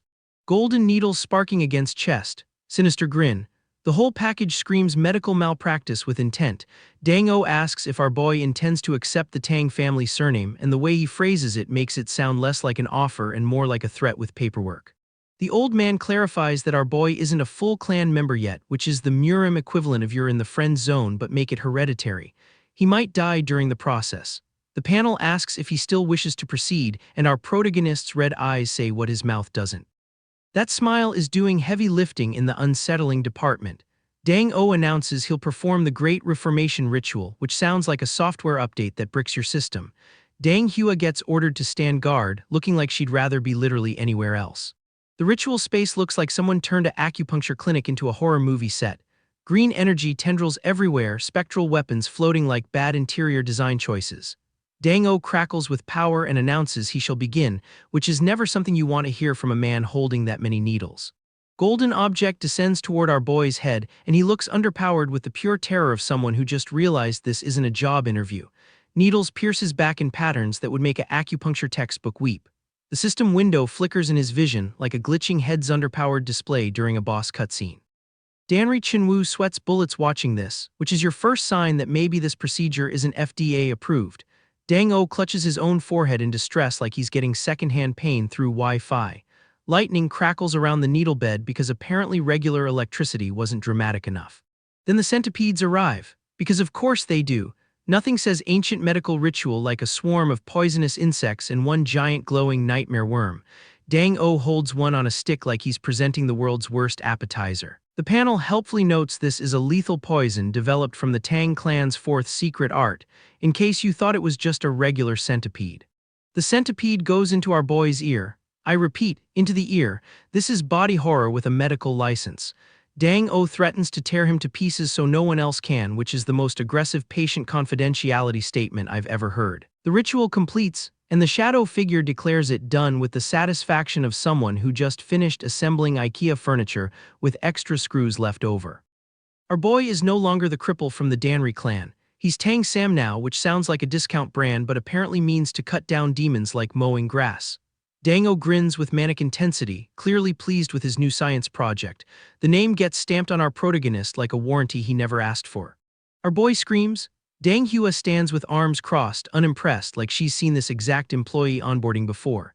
But then, blue energy erupts from our protagonist's hand, blood and power mixing, in a release that says whatever they just put inside him is already fighting to get out. Blood-covered robed figure unleashing energy, sharp teeth grinning in close underpowered, our boy screaming through the pain like he's downloading a system update directly to his nervous system.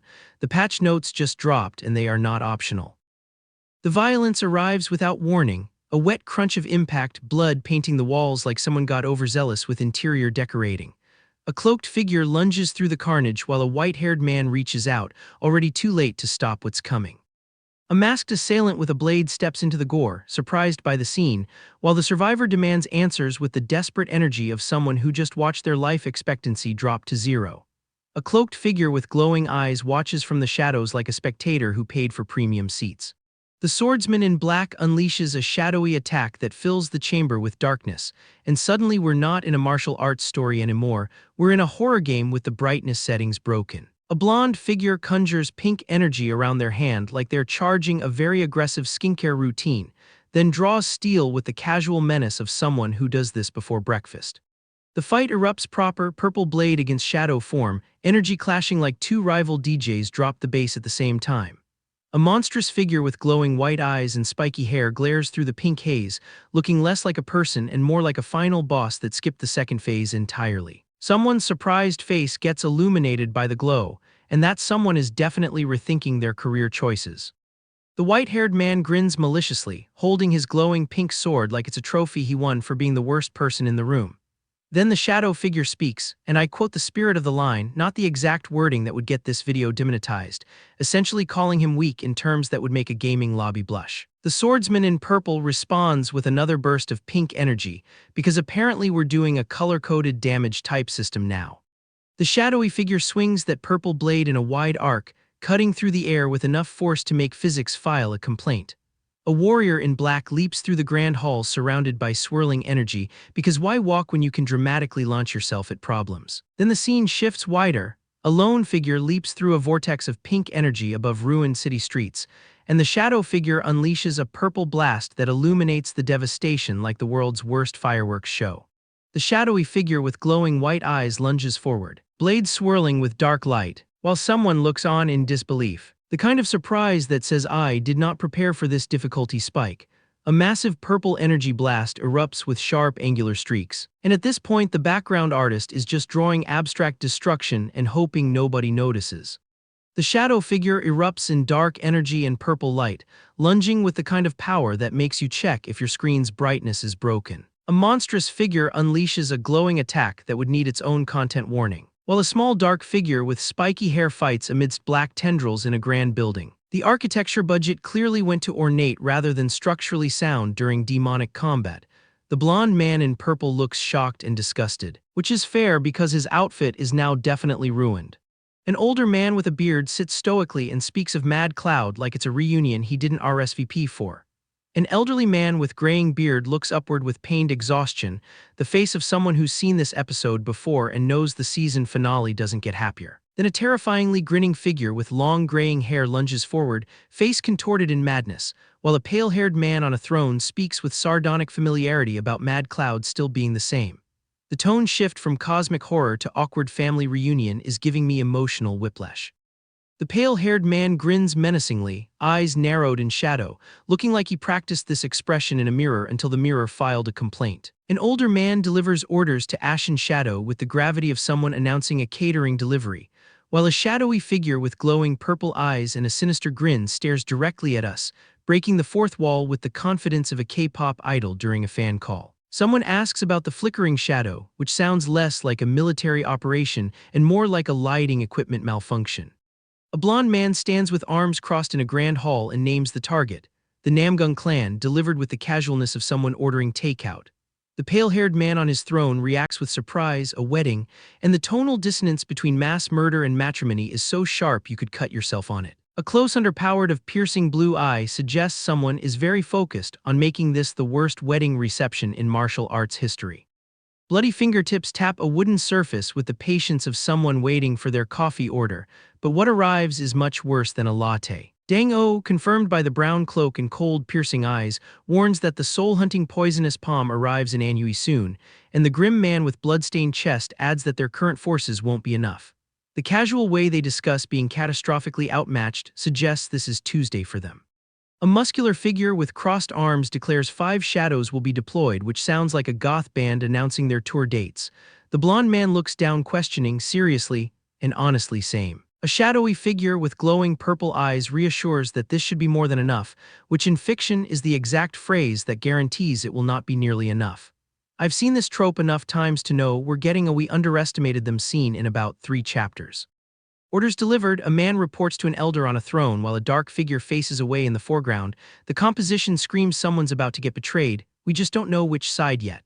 The pale-haired man sits regally with his sword, bloodstains and all, looking like he murdered his way to middle management and has no regrets. Then shadowy energy erupts from a fist with intense force, and someone looks surprised as sharp lines radiate outward, the visual equivalent of "oh, that was the signal, wasn't it?"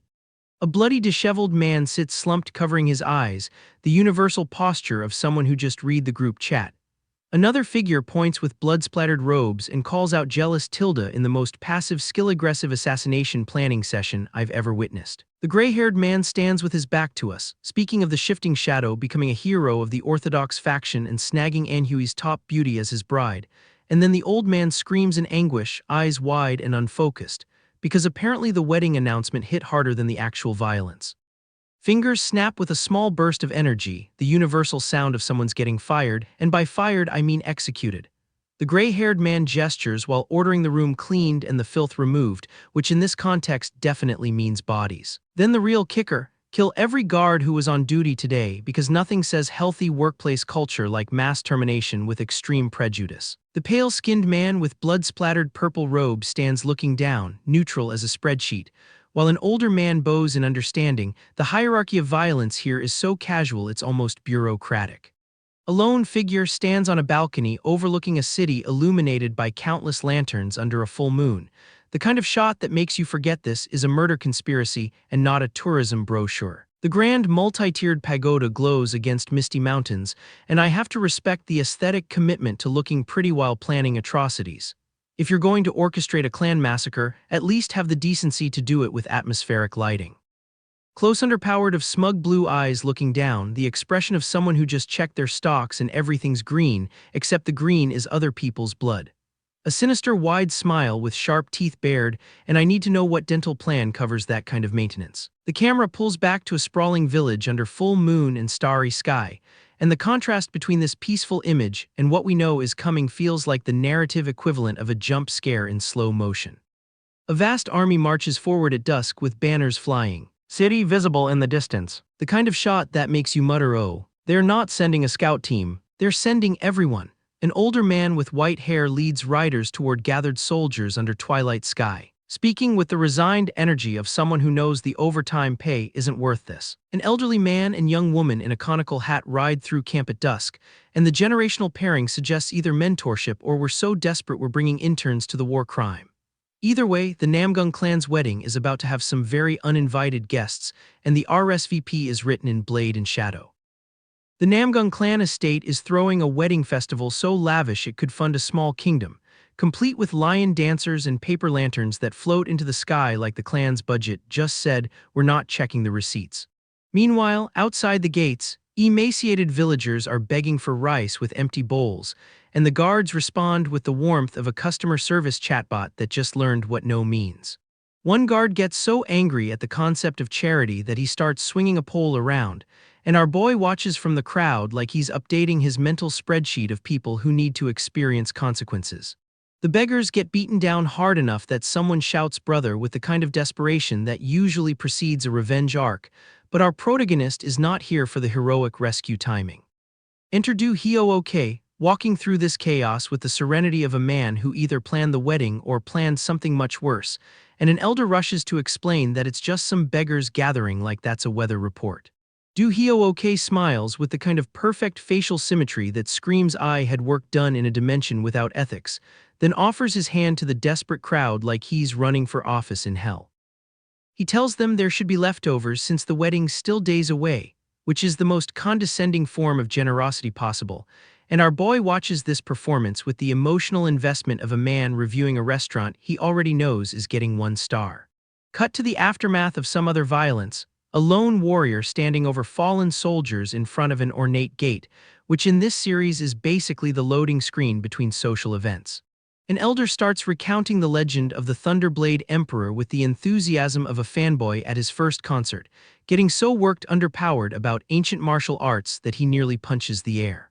Someone bumps into an old man who then gets struck by an unseen force, and the Korean sound effect for this impact is doing more storytelling than most side characters in this genre. A hand covers a terrified man's face, an elderly figure gets struck with a parak that I will not attempt to pronounce, and then this grizzled old man with intense eyes growls move, you're in with the urgency of someone who knows the buffet line is about to close. Danri Chunwoo arrives with his magnificent white beard flowing like he's cosplaying as wisdom itself, and immediately starts bowing to people with the energy of a man who knows he's about to cause diplomatic incidents.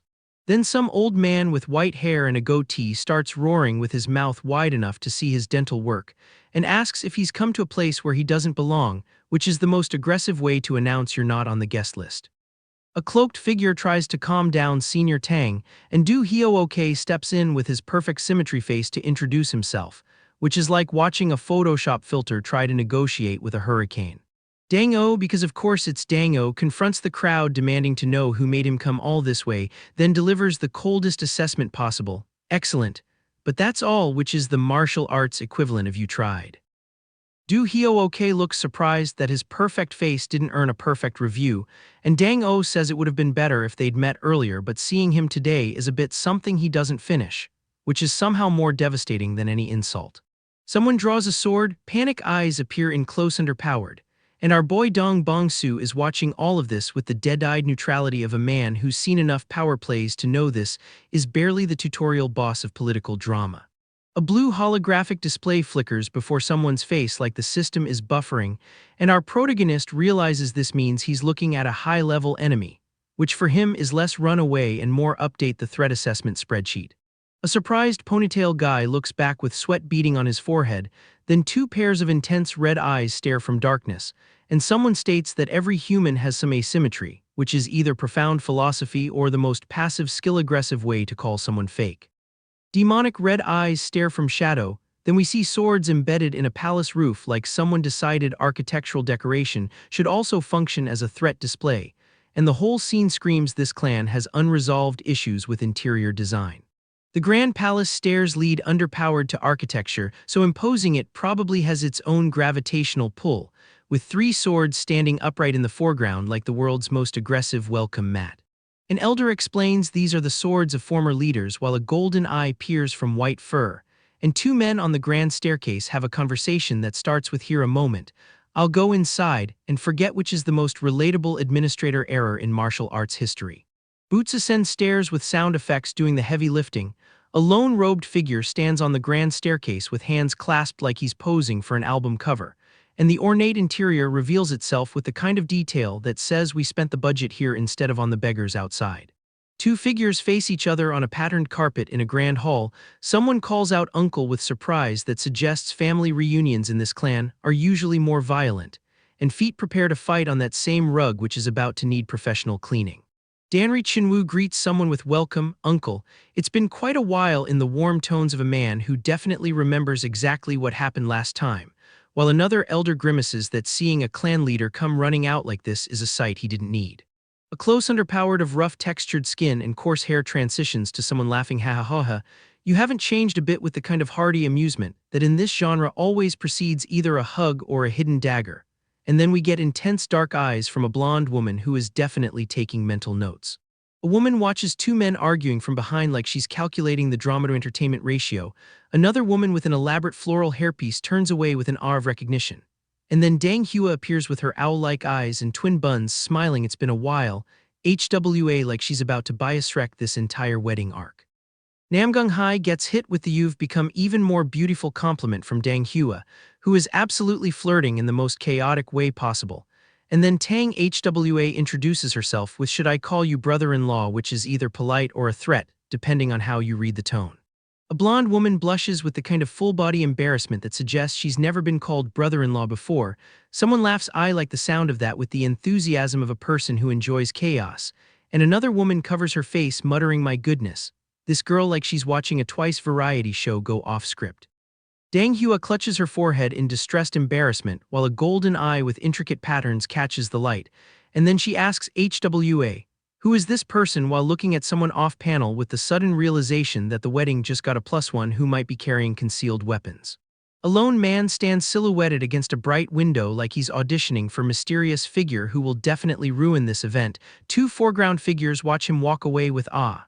He is trailing off. And then our boy steps forward to declare "I am Tang Sam," with the confidence of someone who just equipped a legendary skin and is ready to see if the stats match the aesthetic. A man in green and gold robes stands stoically like he's buffering. Two women react with varying degrees of "who invited the walking red flag," and Do Hyo-ok smiles broadly with Tang Sam. "It's a pleasure to meet you," which is the most dangerous sentence anyone has said to our protagonist since he arrived in this world. Because that smile has "I know something you don't" written all over its perfectly symmetrical face. Namgung Hai and Dang Hua are still processing the whole brother-in-law situation when the men decide to excuse themselves for drinks, because nothing says secure the perimeter like leaving two women alone with a man whose smile belongs on a predator awareness poster. Do Hyo-ok volunteers to grab liquor with the enthusiasm of someone who definitely has a secondary objective, and our boy Dong Bong-soo watches him go with the expression of a man who just spotted the tutorial boss walking away to activate a cutscene. The spirit eye kicks in and Dong Bong-soo's internal heads underpowered display starts screaming "red flags, 5 enemies, level difference of 10 or more on this boat, right now." The system basically turned into that one friend who sees your ex at the party and starts physically pulling your sleeve. Do Hyo-ok returns with the liquor and an apology that sounds rehearsed by someone who definitely practiced it in a mirror, and Dong Bong-soo clocks the timing like he's running a stopwatch on a speed run. The gap between when to get drinks and actual threat deployment is suspiciously tight. Golden Bud liquor gets poured with the ceremonial gravity of a man trying to poison someone politely, and Dong Bong-soo accepts the cup while his spirit eye is doing the math on exactly how many ways this drink could be compromised. Spoiler, the number is not 0. Dong Bong-soo fakes illness with the theatrical commitment of a K-drama second lead and excuses himself to look around, which in his internal subtitles translates to conduct tactical reconnaissance on the 5 high-level hostiles currently sharing this boat with us.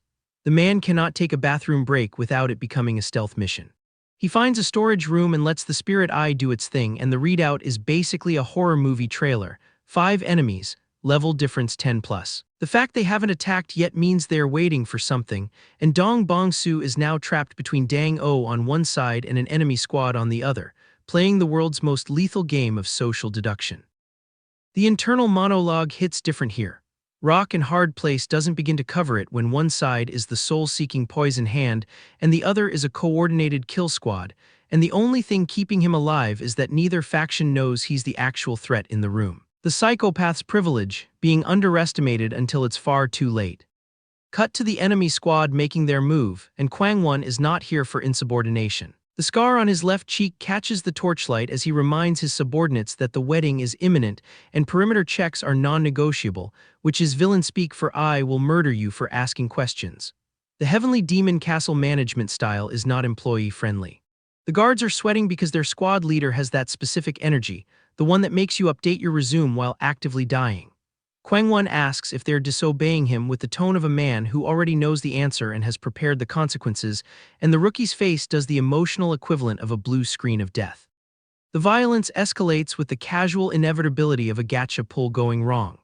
Kwangwon doesn't just punish dissent, he turns it into a team-building exercise through terror, and the spectral attack he unleashes is the kind of visual that makes you grateful this man is not your middle manager. The rookie learns a valuable lesson about workplace hierarchy that he will absolutely not survive to apply. Back on the boat, the atmosphere has shifted from scenic wedding venue to active skill warzone without anyone formally announcing the change in programming. Dong Bongsu is calculating angles while Dang O sits oblivious to the external threat, which creates the comedic tension of a man trying to defuse a bomb while his mentor discusses tea pairings.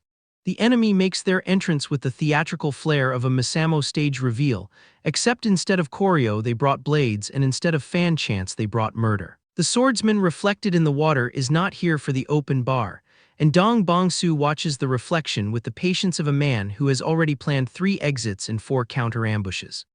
Fast mode, the attack hits like a comeback stage drop. White eyes, gleaming blade, the kind of lunge that makes you check if your health bar is even still there. Screams, agony. The sound design in the Korean edition has exactly 2 syllables for this moment, and our protagonist is now intimately acquainted with both of them through his sternum.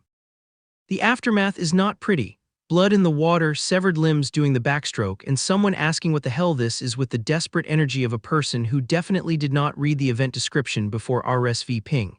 The Heavenly Demon Castle does not do subtle, they do not do quiet. They do maximum damage with minimum warning, and the boat is now a crime scene. The assassin with the torch leaps the carnage like he's clearing a hurdle at the Olympics, and the cruelty on his face is not performative. This is professional enjoyment. The wounded stumble through water that used to be scenic and is now evidence, and Dong Bongsu is somewhere in this chaos, watching, calculating, waiting for the exact moment to reveal that the prey on this boat was never who they thought it was.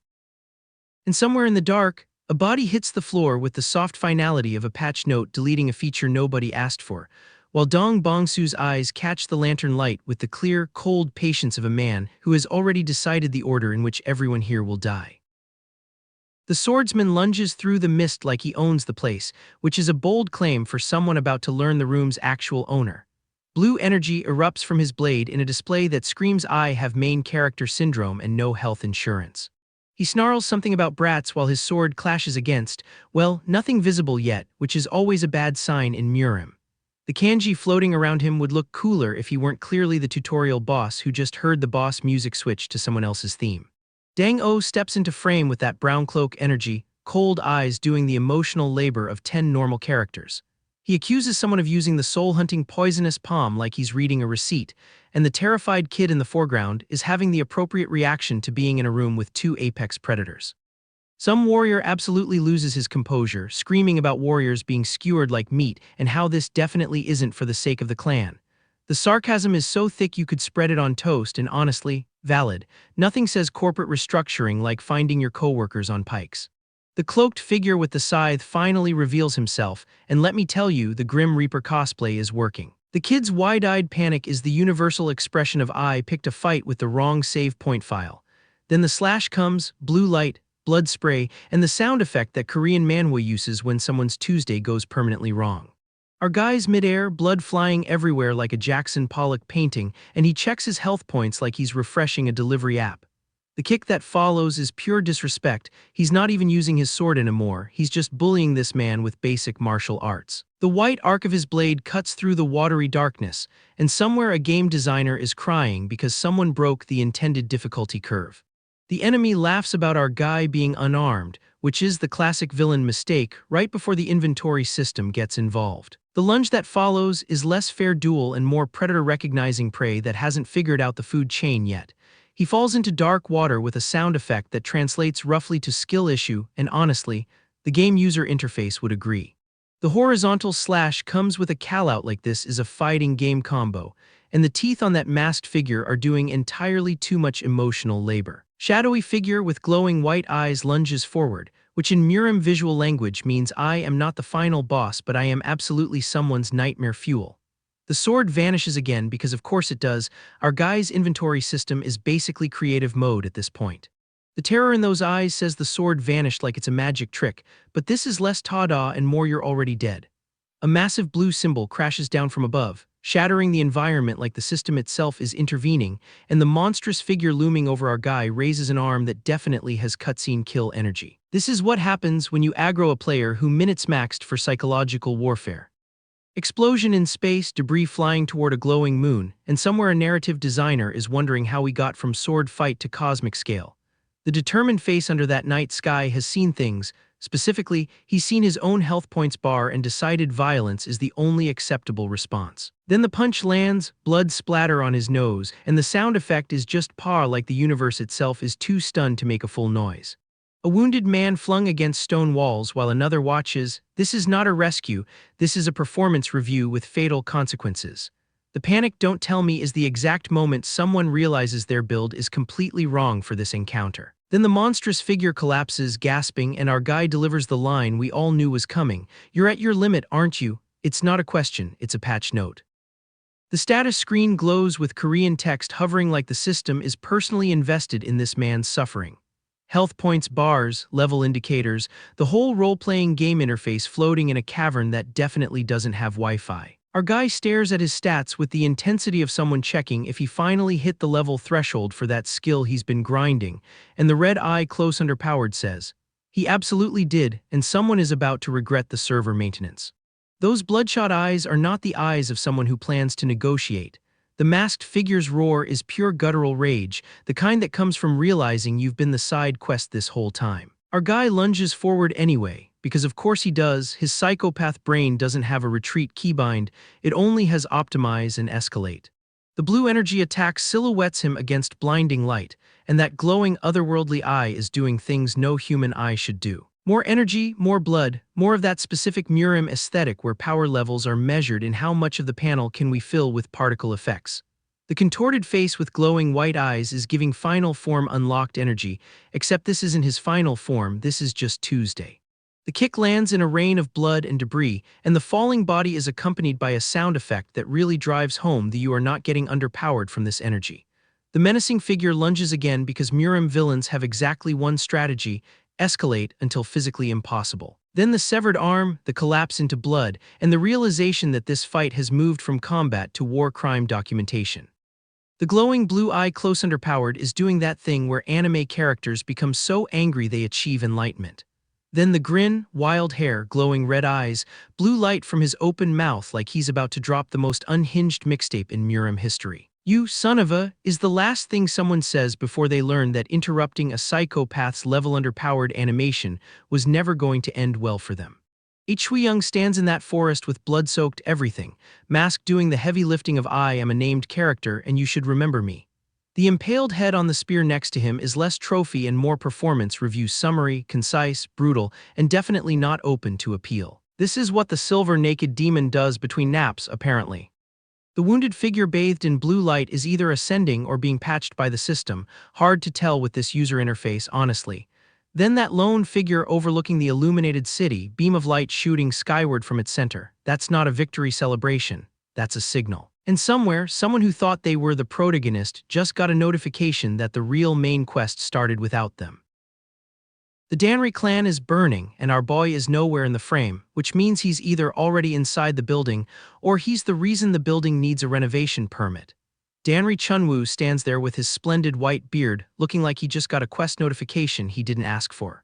Masked figures everywhere, because nothing says covert operation like matching uniforms and dramatic entrances.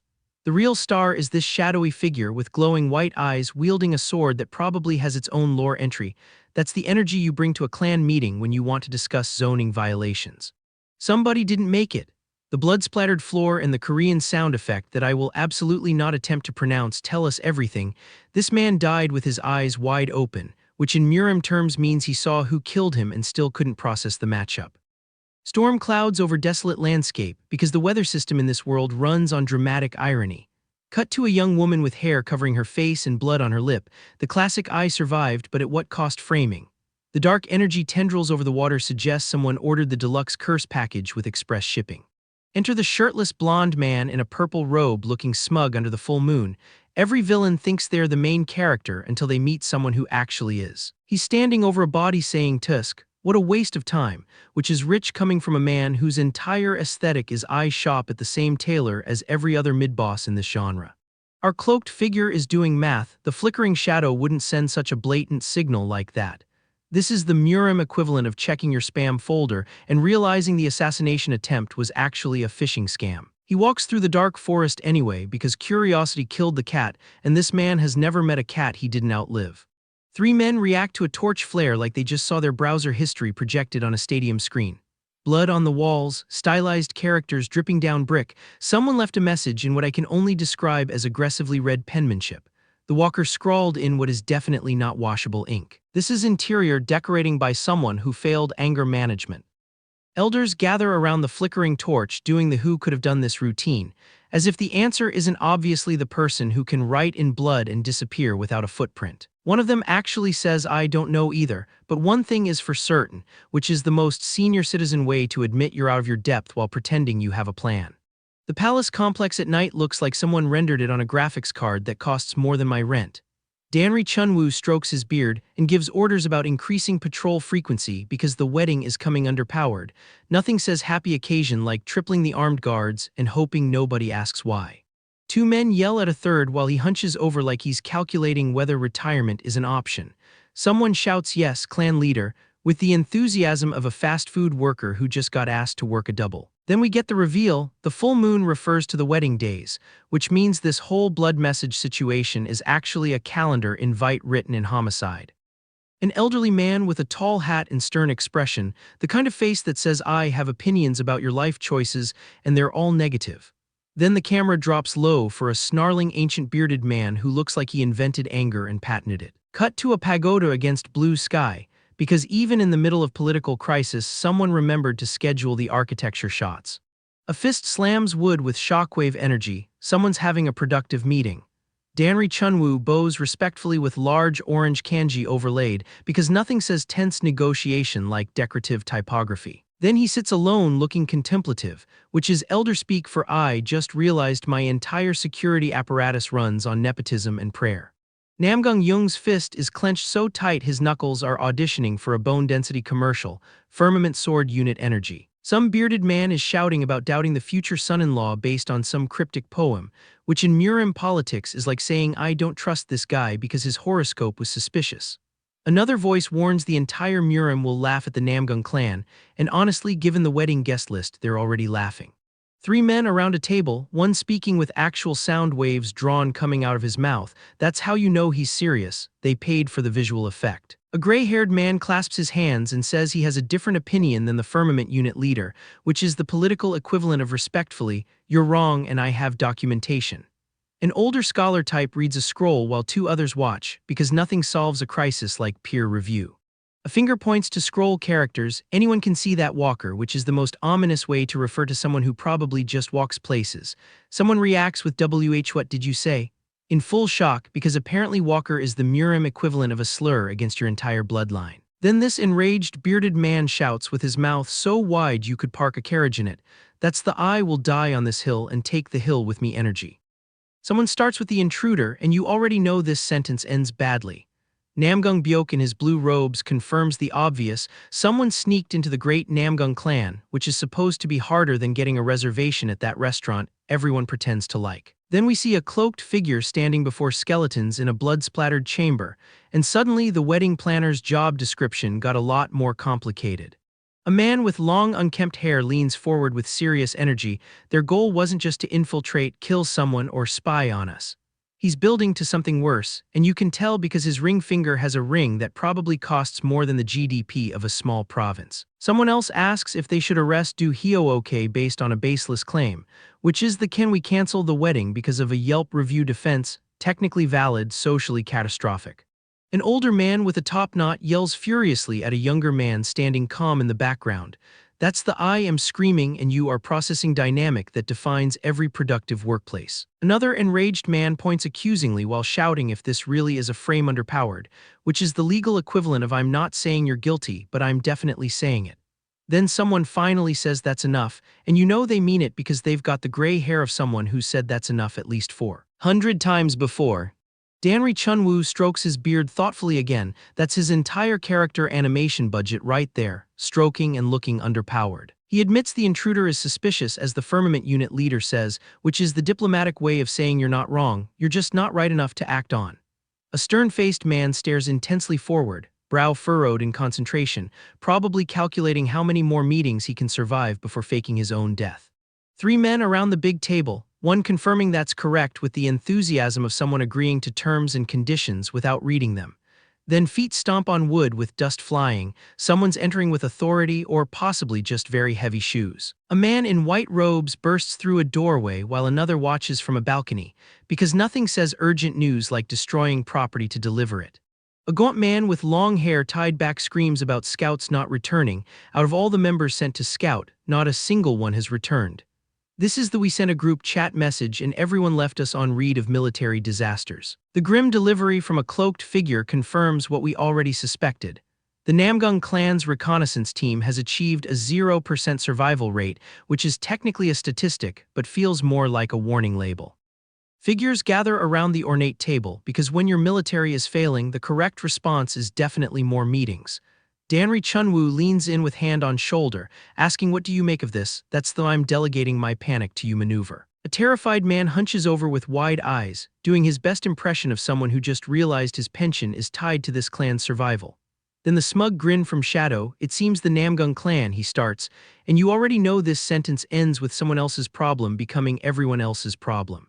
The mustache and beard combo screams in rage while a younger person watches with fearful eyes, generational trauma visualized. Danri Chunwoo gasps in shock, his long white beard doing that thing where it almost has its own reaction animation. Someone shouts WH what? By whom? Which is the fastest transition from confident to confused I've seen since the last patch notes dropped. Chunwoo covers his eyes in exasperation, naming the 18 waterways of the Yangtze like it's a restaurant reservation he definitely didn't make and absolutely has to honor. A fleet of boats sails toward a distant city under storm clouds. That's not a wedding procession, that's an invasion with nautical theme. Soldiers on deck discuss a treaty with a naval force that wouldn't come inland, which is the military equivalent of my ex promised they wouldn't show underpowered to this party.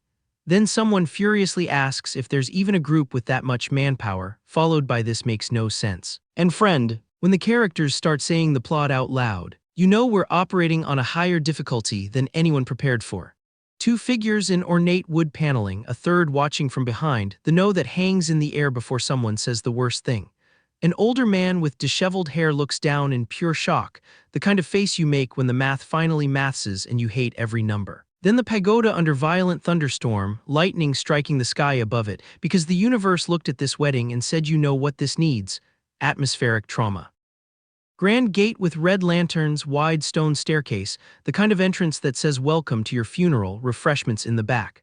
A dark imposing structure with glowing pink accents because even the architecture is getting in on the something is deeply wrong here aesthetic. Then this man with messy black hair and a sinister smile, eyes slightly narrowed, looking like he just read the ending and liked it.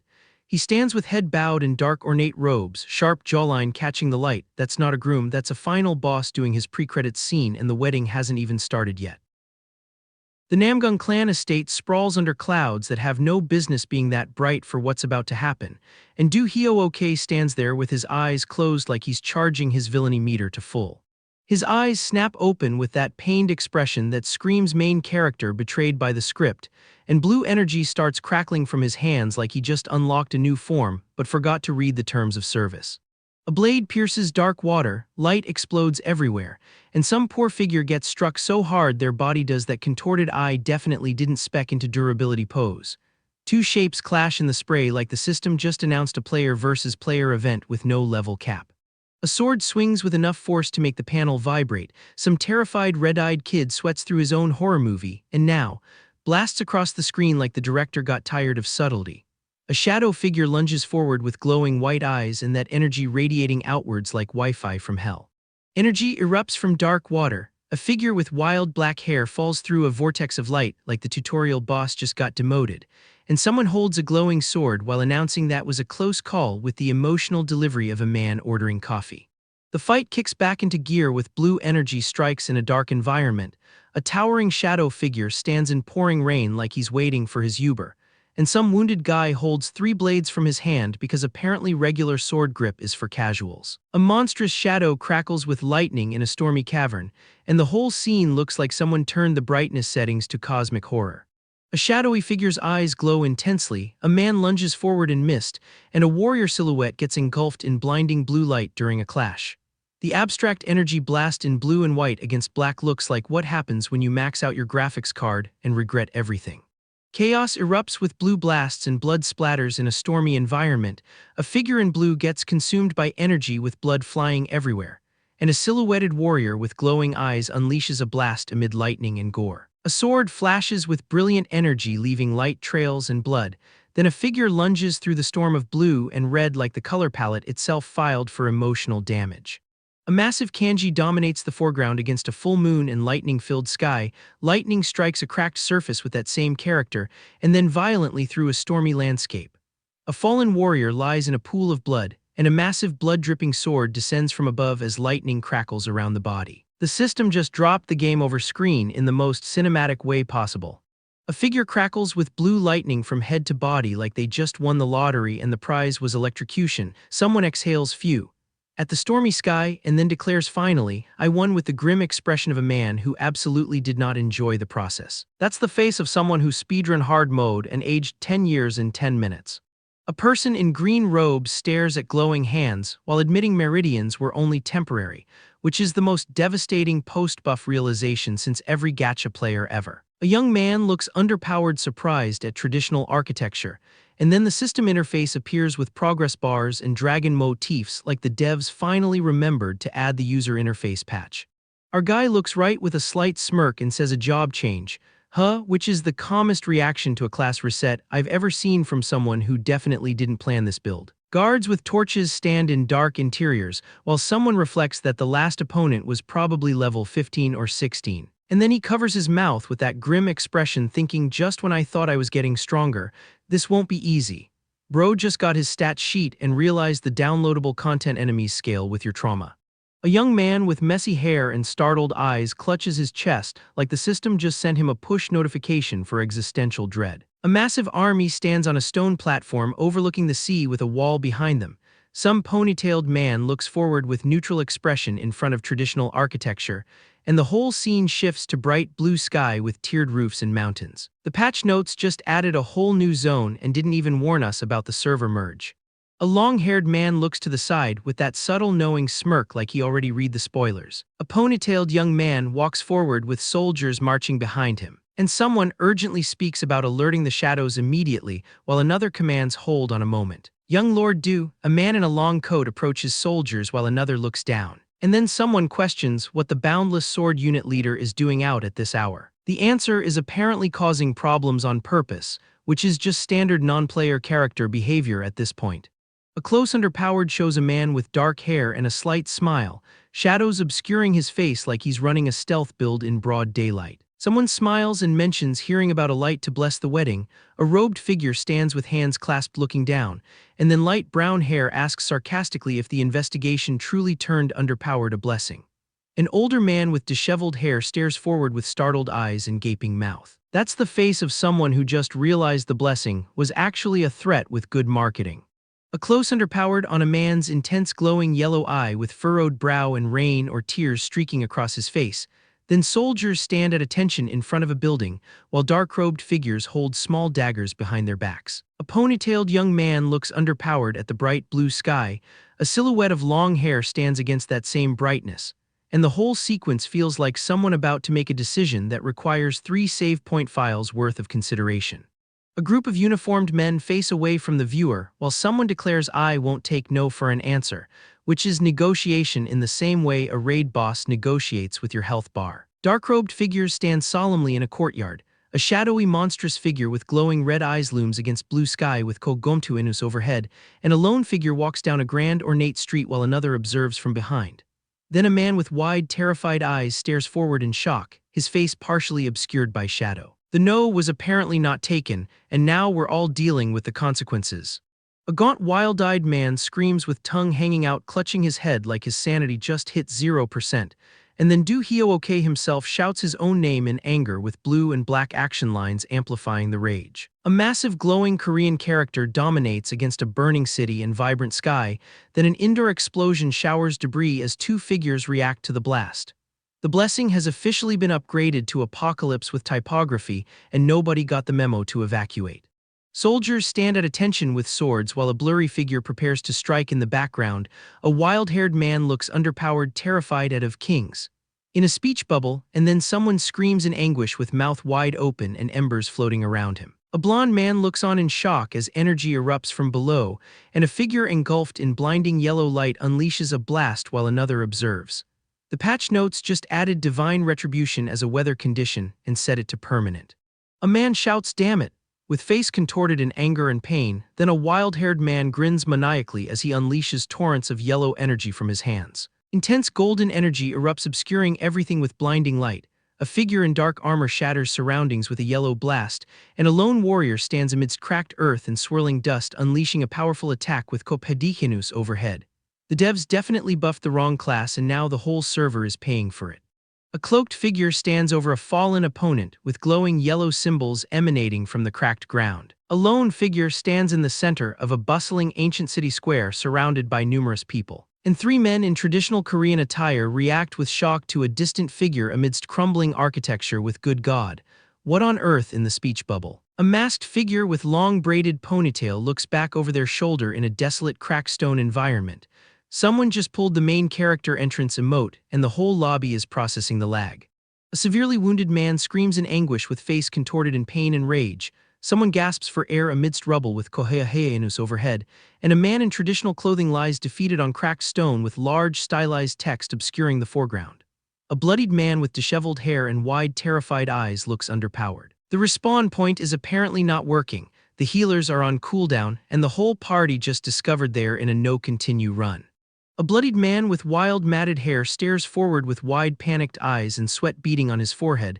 Then a shadowy figure cloaked in yellow energy descends from above with Kochaba Inus overhead, casting a menacing shadow. An older man with mustache grabs a bald man's shoulder shouting, "Tack, wait, listen to me," in distress, and a young man with his back to the viewer shouts angrily at someone off-panel with bright blue sky behind him. The tutorial NPCs are officially in the endgame now, and nobody equipped the right resistances. A terrified man in simple robes stumbles backward as a figure in ornate robes holding a sword advances. An older man with wide, panicked eyes reaches out shouting, "Stop this inst," before getting interrupted by the universe's most predictable cutscene. A warrior slashes through the air, leaving a trail of blood against blue sky. A figure in dark robes lunges forward, leaving blood splatters as another reacts with surprise. And a terrified, scarred man looks underpowered as blood splatters around him with shocked crowd below. The wedding guests definitely did not RSVP for this level of player versus player. A man's head covered in blood is shown upside down as he screams in terror with shocked onlookers in the background.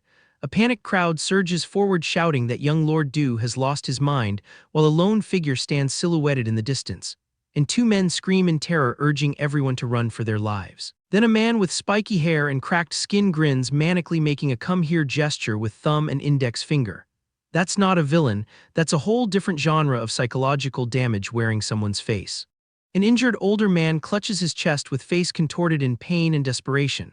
A man with glowing yellow eyes and crazed smile unleashes crackling energy from his hands, and a person gets thrown backward amidst a massive explosion of yellow energy and debris in an outdoor courtyard. Then a blinding flash of light emanates from the center, obscuring the figures within. The brightness settings didn't just break, they filed for divorce from the rest of the panel. Intense yellow lightning strikes crackle and spread across a dark, stormy sky.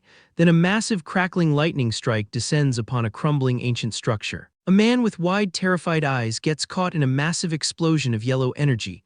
A warrior in tattered robe unleashes torrents of golden energy from his hands surrounded by crackling lightning. And a character's wide, terrified eye stares out from a blinding golden aura surrounded by sharp, jagged energy lines. The Psychopath's murim playthrough just hit the boss phase where the boss is also the server, and the server is on fire. A powerful golden energy blast erupts from a figure illuminating everything with intense light. A character with wide glowing eyes stares in shock as energy blast emanates from the left with Kopukcha, Inus overhead, and someone asks, "What exactly do you think you're doing?" With blonde hair and dark clothing looking underpowered at the speech bubble. An elderly man with glowing green eyes and white beard points forward menacingly surrounded by crackling green energy, and a figure in black robes holds a staff entwined with a snake emanating green energy. The answer to that question is apparently everything wrong, and the patch notes are going to need a whole new category of bug fixes.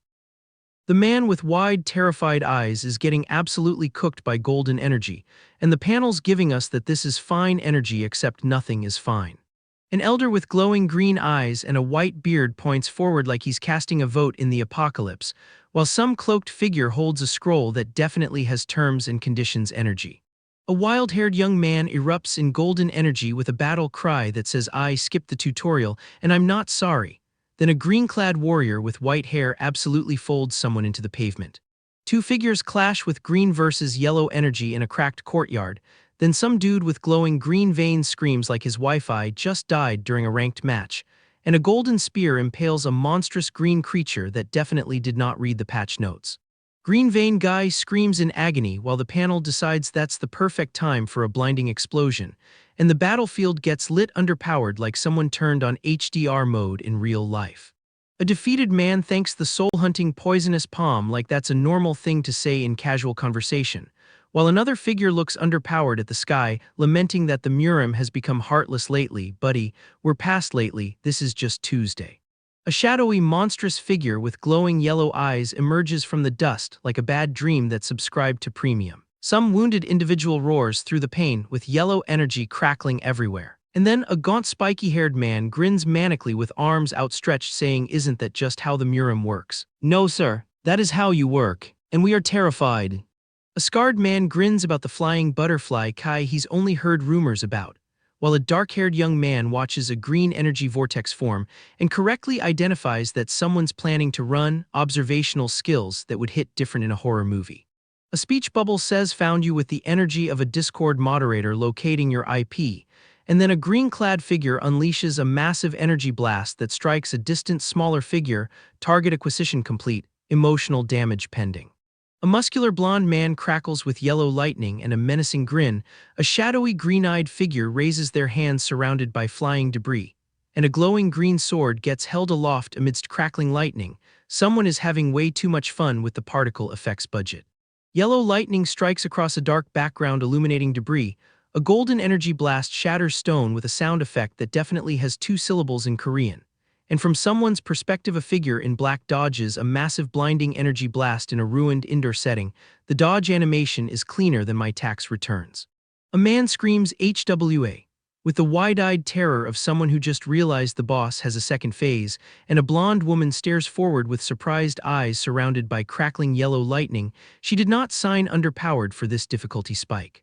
A dark-haired man grabs a surprised woman and they're both engulfed in bright yellow energy. The "we're leaving" carry except neither of them consented to the exit strategy. An elderly man with white hair and glasses runs forward with shock and exertion. A close underpowered shows an intensely focused wide yellow eye with radiating concentration lines. And a wounded man gets carried while another white-haired figure looks on in shock calling out "Tang Sam." The name drop hits like a bias wrecking your entire timeline. An older man with white hair and a beard looks with surprise at a younger man. Then the same elder looks underpowered with a pained expression saying "thank you." The gratitude hits different when you've just watched 3 buildings explode.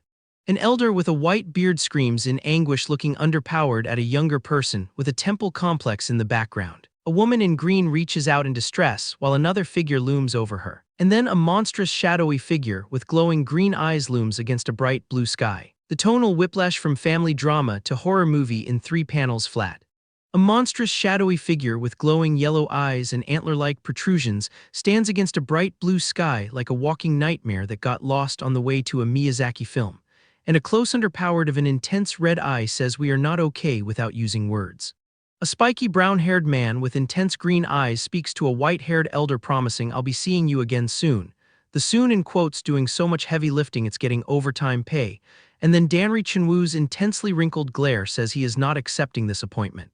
A character in a ruined indoor setting asks what was that just now with the energy of someone who just heard their neighbor's Wi-Fi name is FBI surveillance van. And a shadowy rain-streaked figure stands with their head tilted down like they're calculating the emotional damage they just dealt. A menacing figure with glowing red eyes and sharp teeth grins with steepled fingers like they just unlocked the secret ending. A scarred man with sharp teeth looks underpowered saying you, with the recognition energy of seeing your ex at the same coffee shop. And then a bright white pillar of light pierces through dark mist with the words the pillar of light. The title card energy is immaculate. A split panel shows two bruised faces, one with spiky hair and one with dark hair and glowing red eyes, then two figures with menacing grins confront the viewer asking, "You're doing, wasn't it?" The accusation lands with the precision of a Karina high note. A gaunt humanoid creature with branch-like protrusions looks down with menacing expression under a bright sun, then a massive explosion erupts with debris flying outward, the before and after of someone who just said hold my sake in a cultivation world. A wounded crying woman gets carried by a cloaked figure calling out grandpa, and then Jo Pyong's face contorts in terrified recognition of empty eyes before death, the emotional whiplash from family panic to final horror in adjacent panels. A severely wounded, bloodied figure with a blade protruding from their back slumps against a wall, while a speech bubble asks OK supposedly killed. The question mark doing more emotional labor than most protagonists. And then Danri Chinwoo sits contemplative in a dilapidated room with his splendid white beard flowing to his chest, processing information at the speed of a man who has seen too many plot twists. Two large birds clash violently in midair with blood and feathers exploding against a fiery orange sky, while an older man with white hair looks out at a sunset over mountains as another figure walks away with a cane. The nature documentary meets political drama aesthetic that this series somehow makes work. A weary man with a bandaged forehead speaks in a ruined landscape under a fiery orange sky saying we have three options left. Then an older man on a throne gestures while speaking to a younger man whose back is to the viewer. The options conversation that every strategy game player has had at 3 a.m. before deciding to restart the campaign. A person in formal attire acknowledges with understood, the single most expensive word in military fiction, and then an elder sits on a chair with several figures before him considering who could possibly handle a mission that the first two options can't solve. An older man points forward describing a person, a noble warrior with exceptional something. The sentence gets cut off like a Netflix buffer, and then an elderly man with glowing yellow eyes looks to the side like he already knows who they're talking about and he's not happy about it. Danri Chinwoo sits gesturing with his white beard saying but even he couldn't break through that many enemies alone. Then an elder on a throne tells a younger man that's why we're going to use them. The them in question being the hundreds of guests currently at the clan. And suddenly, this wedding invitation feels like a terms of service agreement nobody read. The elder's chest fills the frame like someone just activated intimidation aura at max volume. Danri Chinwoo, the man whose beard has its own postal code, gets hit with the family plan, evacuate guests through Lake Soho, beg for reinforcements like it's a Kickstarter campaign for not dying. Namgung Byok grimaces like he just tasted his own mortality. The plan is desperate, the math is worse, and Danri Chinwoo kneels like a man who knows exactly how much his pride costs per pound. Spoiler, it's on clearance. The Yangtze's 18 waterways get name-dropped like they're about to drop a mixtape that saves the clan. Ships wait at the dock like Uber Black for the apocalypse, and Danri Chinwoo asks the only question that matters: when does his guilt trip depart? Two elders share a look that says we're too old for this questline. Danri Chinwoo's I'll get ready hits different when you know he's packing for a suicide mission with extra suicide. The man is doing emotional damage to himself before the enemy even clocks in.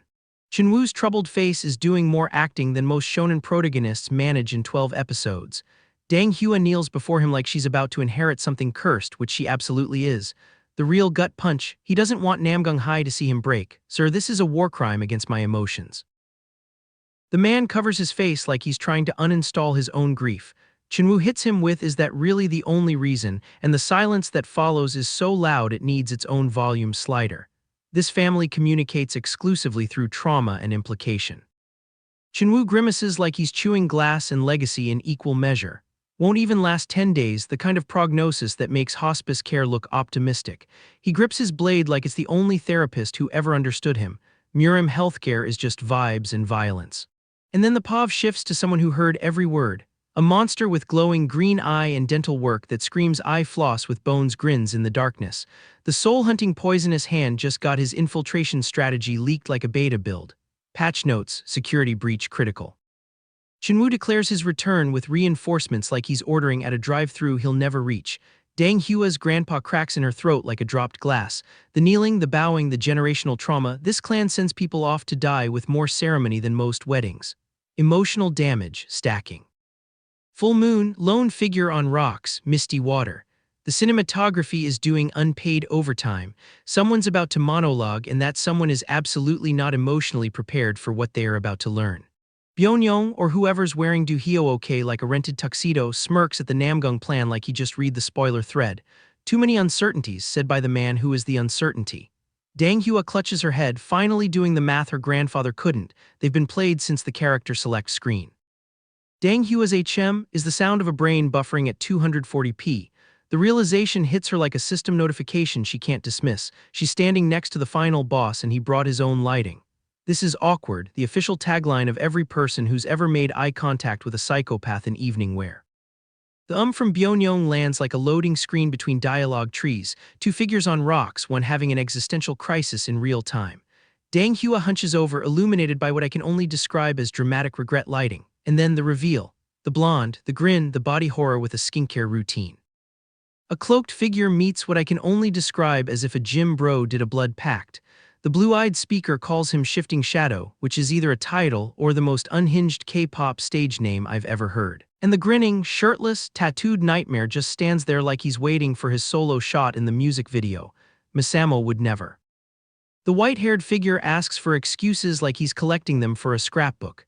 Byonyong's stratagem was supposed to make him an orthodox hero, the long constitution, the deep cover, the I'm one of the good guys speed run. But he's here now, grinning through vein markings like corrupted data made flesh, and the line that drops is pure unhinged. Just because I'm here doesn't mean I can't be a hero.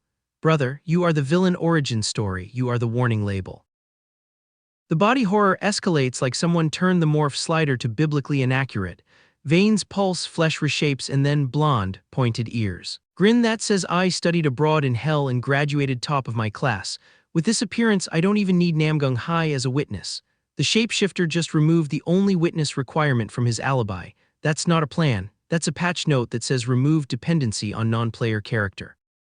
Byonyong surveys his own face like he's reading a 5-star review he wrote himself. Greatest beauty in Anhui, and they weren't lying. The narcissism is so dense it has its own gravity well. The blonde grin fills the frame like a jump scare from the vanity department. Namgung Hai looks underpowered at this horror, wearing her face like a Halloween mask, and the uncanny valley just became a canyon. The figure on the shore watches ships sail like he's calculating their funeral expenses.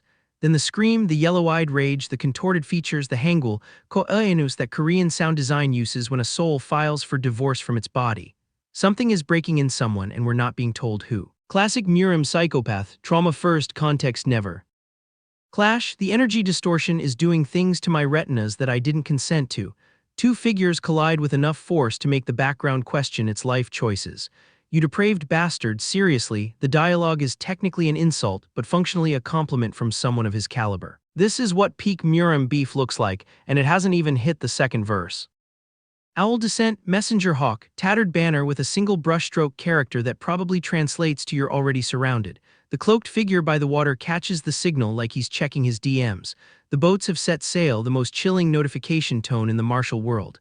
This is not a wedding anymore. This is a server-wide event and nobody opted in. The blonde nightmare smiles like she just got the notification that her Uber to chaos has arrived. Namgung Clan's side seems much more interesting, said while standing next to the woman whose face she stole. The social dynamics here require a flow chart, a therapist, and possibly an exorcist. Dang Hua's expression says she's currently updating her will. Namgung Byok, or whoever's running the one of the 10 great masters can't handle this copium, gets interrupted by an eye-widening realization. The pointing finger, the accusation, the kneeling woman in white and blue, someone's getting blamed for a conspiracy they didn't architect, and the real architect is wearing their face in another zip code. The clan's internal comms are about to hit maximum dysfunction. Not a chance Hugh Young delivered with the casual cruelty of someone who knows they're the main character in someone else's tragedy. And then the name drop, Byonyong. The white-haired man reaches out like he's trying to grab a plot thread that's already unraveled. Too late, the shapeshifter's already on the next save point file. Silence on the shore, ships in the distance. Three figures on a balcony watching their own funeral arrange itself in real time. The fleet sails toward lights that aren't salvation, they're the trap's welcome mat. Someone clutches their head in the woods like they're trying to uninstall the memory. Another sits with split-colored beard, holding what might be a sword or a resignation letter.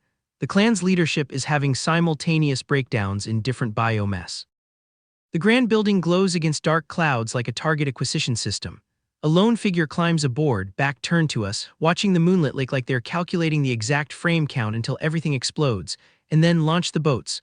The order drops from armored silhouette to kneeling warrior and the fleet moves. This is not a rescue. This is a psychopath's playthrough entering the end game, and the only tutorial was the one he gave himself. The fleet cuts through black water under a sky that has already given underpowered, and two figures on a pier watch the ships come in like they are watching the end of something they did not know was ending. An old man with the face of someone who has buried too many sons says this is an organization large enough to lay siege to the Namgung clan, which is the kind of understatement that makes historians cry into their rice wine. Someone points at distant lights and asks the question that nobody wants answered, and the sea answers by being very dark and very indifferent, which is the ocean's standard customer service. A voice screams, "We are saved," which is the most premature celebration since the Titanic's deck chairs got rearranged, and then we see the banners, dragon emblems on a fleet that is absolutely not here for rescue. "They are not reinforcements," says a man who has just watched his own funeral RSVP, and the shout to turn the ships around arrives exactly one funeral procession too late. Panic becomes the official language of the fleet, and someone points at the enemy with the kind of rage that only arrives after hope has packed its bags and left no forwarding address. Green light erupts from cloaked hands, arrows become a weather system, and a ship becomes a bonfire that nobody asked for, which is the heavenly demon castle's idea of a diplomatic arrival. A man burns and reaches for nothing, which is the whole episode in one image, and another falls through fire with the choreography of someone who has accepted that gravity is a personal problem now. A child asks his grandfather what to do, and the answer is being attacked from front and back, which is not an answer but is definitely the curriculum for this semester at the School of Hard Knocks. "Kill them all," says a face that has never known hesitation, and the swordsman who answers with a roar is fighting on principle because the math has already been done, and the math says everyone dies. A woman in green lunges through fire toward a cloaked figure, and someone says they have to reach the shore, and then the old man says no, only two, which is the kind of math that breaks families. "Two," says an eye that has just learned arithmetic the painful way, and the old man admits he was greedy for talent, which is the most honest thing anyone has said in this entire burning disaster. He planted the goo to control someone as a pillar for something that is now ash, and the butt hangs in the air like a body from a rope, and then an eye glows green with the finality of a system notification. "The clan may not even know you exist," says the man who is leaving someone to burn, "but I, the soul-hunting poisonous palm, will remember you," which is the worst promise anyone has ever made. Green energy blasts across a burning sky, a swordsman stands silhouetted against the inferno he did not start, and then a voice asks if they should begin now that no eyes are watching, which is the psychopath's version of a dinner bell. Blue light gathers in a hand that has never cast a spell in self-defense.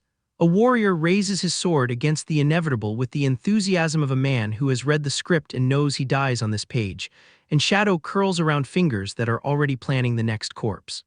Figures fall as silhouettes with red accents, a swordsman drags a bloody opponent through a room that is now a crematorium, and a hand with a knife prepares to strike someone whose face is already shadow, which is the mercy of not seeing it coming. Masked figures stand over corpses with the casual posture of people who have done this before and will do this again, and an old man speaks to someone who may already be dead, and then a lone figure stands against fire with tattered clothes that tell the whole story without a single word. The sea is doing that thing where it swallows people whole, and the ships are contributing to the aesthetic by burning. Somewhere between the drowning and the immolation, our guys' allies remembered they had somewhere else to be. Masked figures with glowing eyes stand in formation like they rehearsed this entrance, which they probably did, because nothing says professional demonic cult like synchronized torch holding. Green energy lashes out from a cloaked figure who apparently mains a warlock build, and the Korean sound effect for this moment has two syllables that together mean you're all having a very bad days. A lone figure stands in the inferno with the posture of a man who just realized the escape part of his escape plan was more theoretical than practical. The wounded are doing their best impression of people who might survive, which is generous of them given the circumstances. One bandaged man stares through the smoke with eyes that have seen the back of the universe and filed a complaint. A bloodied man with a smile that absolutely should not be there surveys the carnage like he's raiding a restaurant experience. Someone shouts about turning this place into a bloodbath, which is technically a retrospective observation at this point. The Vice Stronghold leader arrives to find his subordinates already in the bowing position, which saves time. They cleared the ships, which sounds like progress until you remember what clearing means in this context. Further instructions are pending, presumably including stop dying. A warrior silhouettes against the wall of fire like every final boss wallpaper ever made, and an elder greets them with the warmth of a man who knows exactly how much this alliance is costing him.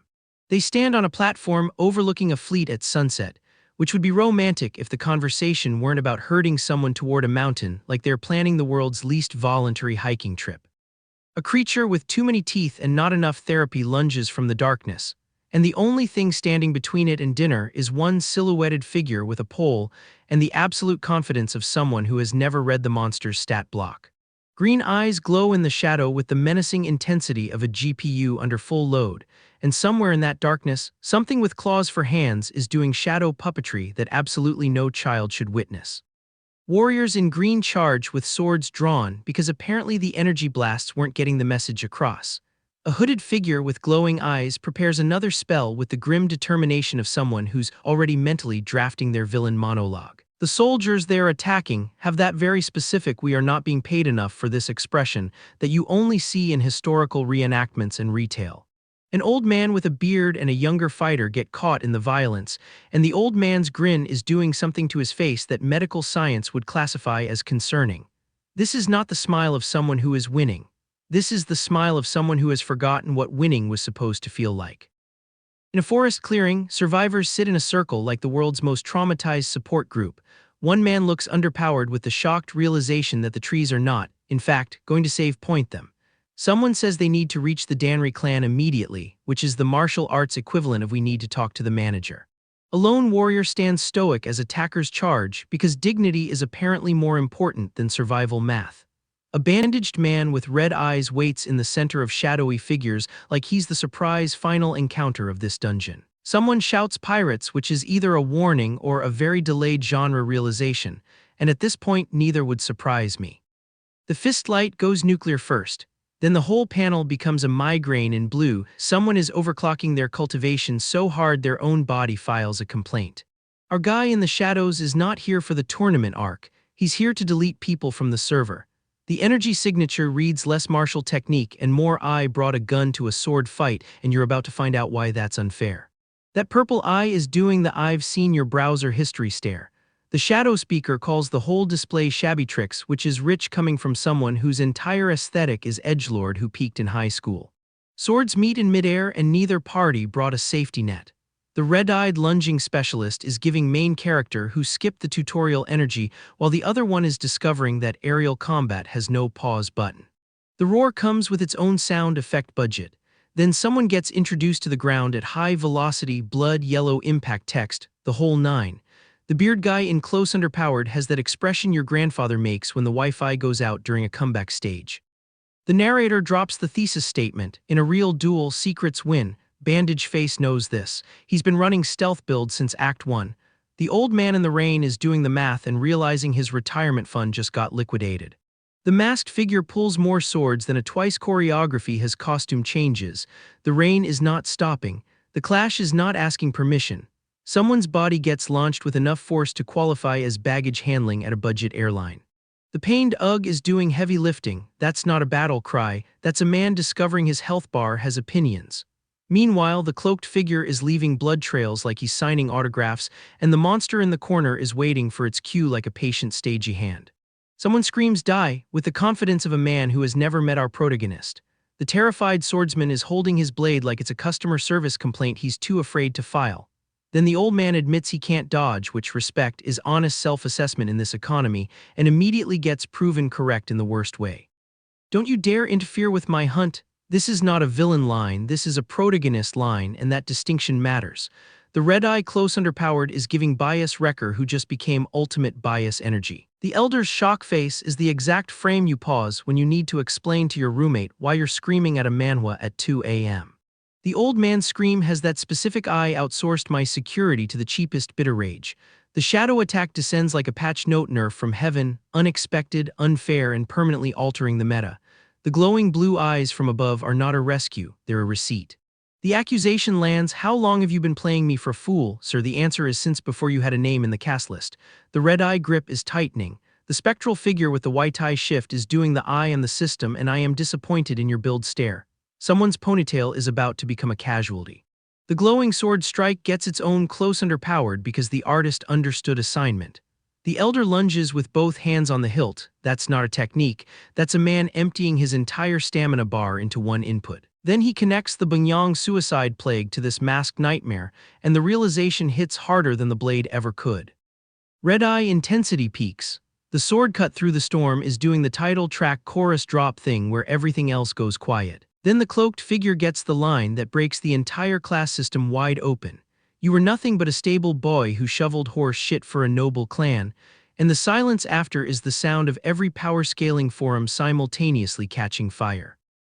The silhouette against red is not asking permission. The bloodsword swing is doing that thing where the droplets hang in air like the artist wanted to make sure you felt every frame. A warrior falls, still clutching his dagger, which is the martial arts equivalent of holding your phone as you fall downstairs, technically still equipped, functionally irrelevant. The elder's blood-splattered shock is the face of a man who just realized he skipped the side quests and went straight to the secret boss. His last words are about the Danri clan, loyalty to the end, which would be admirable if it weren't completely irrelevant to the patch notes being written on his corpse. The dual sword raise in white light is not a finisher, it's a signature. "I told you, the one with more secrets always wins." This is not dialogue, this is the series thesis statement wearing a trench coat and calling it fashion. The bandage figure's stare says he's not done. The field of bodies says he's already won. The only question is who's still breathing enough to read the patch notes. The battlefield has that special energy where everyone's simultaneously losing and pretending they're not. Some furious commander is screaming about crushing skulls if anyone retreats, which is technically a motivational speech, but reads more like a threat to his own side. Someone's getting run through with a sword in the kind of agony that makes you grateful for your office job. Then we cut to an older swordsman screaming, while a younger man in blue holds a limp figure by the neck like he's checking a watermelon for ripeness. Two men shout "an enemy," with the exact conviction of people who just realized the tutorial boss was not, in fact, the final boss. Meanwhile, our bandaged protagonist lunges forward, cutting down background extras like they are on a speed run timer. Magical barriers light underpowered the forest with that "you are not supposed to be here" energy. A masked ninja crouches with a chained weapon, probably wondering why he didn't pick a less competitive career. Then someone speaks from the shadows about not being far from the next level, which is the most gamer thing anyone has said during active skill genocide. The survivors are gathered like a support group for people whose wedding invitations explicitly did not mention demonic invasion. A monstrous figure with teeth like a dental nightmare says yeah. An older man realizes they're being herded toward the peak, which is the martial arts equivalent of the elevators going underpowered, but only to the roof. Danri Chinwoo with that splendid white beard calls out for great hero Tang, and the desperation in his voice has main quest non-player character about to give you the real objective energy. Someone shouts that you have to come see this, which in horror movie logic means absolutely do not come see this. Then they find the cliff, and the collective realization hits that this mountain only has one exit, the hard way down. An elderly man is having the absolute worst wedding guest experience in recorded history, sobbing that he only came to celebrate. Another guy screams that we're all going to die with the enthusiasm of someone who has accepted his Yelp review will be 1 star and very detailed. Then the monster shows underpowered. Glowing white eyes in darkness, fanged maw opening like a cave you don't walk into, someone screaming "shut your mouths," which is not the recommended coping strategy. A single green eye stares with the intensity of a Discord moderator who just found your message history. Someone declares they'll personally kill every single bastard that climbs underpowered here, which is the kind of line that sounds heroic until you do the math on how many bastards are currently climbing. A wolf-like creature roars. A gray-skinned monstrosity shouts, "Do you really think we can't do it?" And honestly, looking at the party composition versus the enemy roster, the answer is leaning toward no. A desperate voice shouts that they were attacked too, they're running for their lives just like everyone else. The Stronghold leader's men turned on them, which is the classic we're on the same side plea that historically works 0% of the time in murim.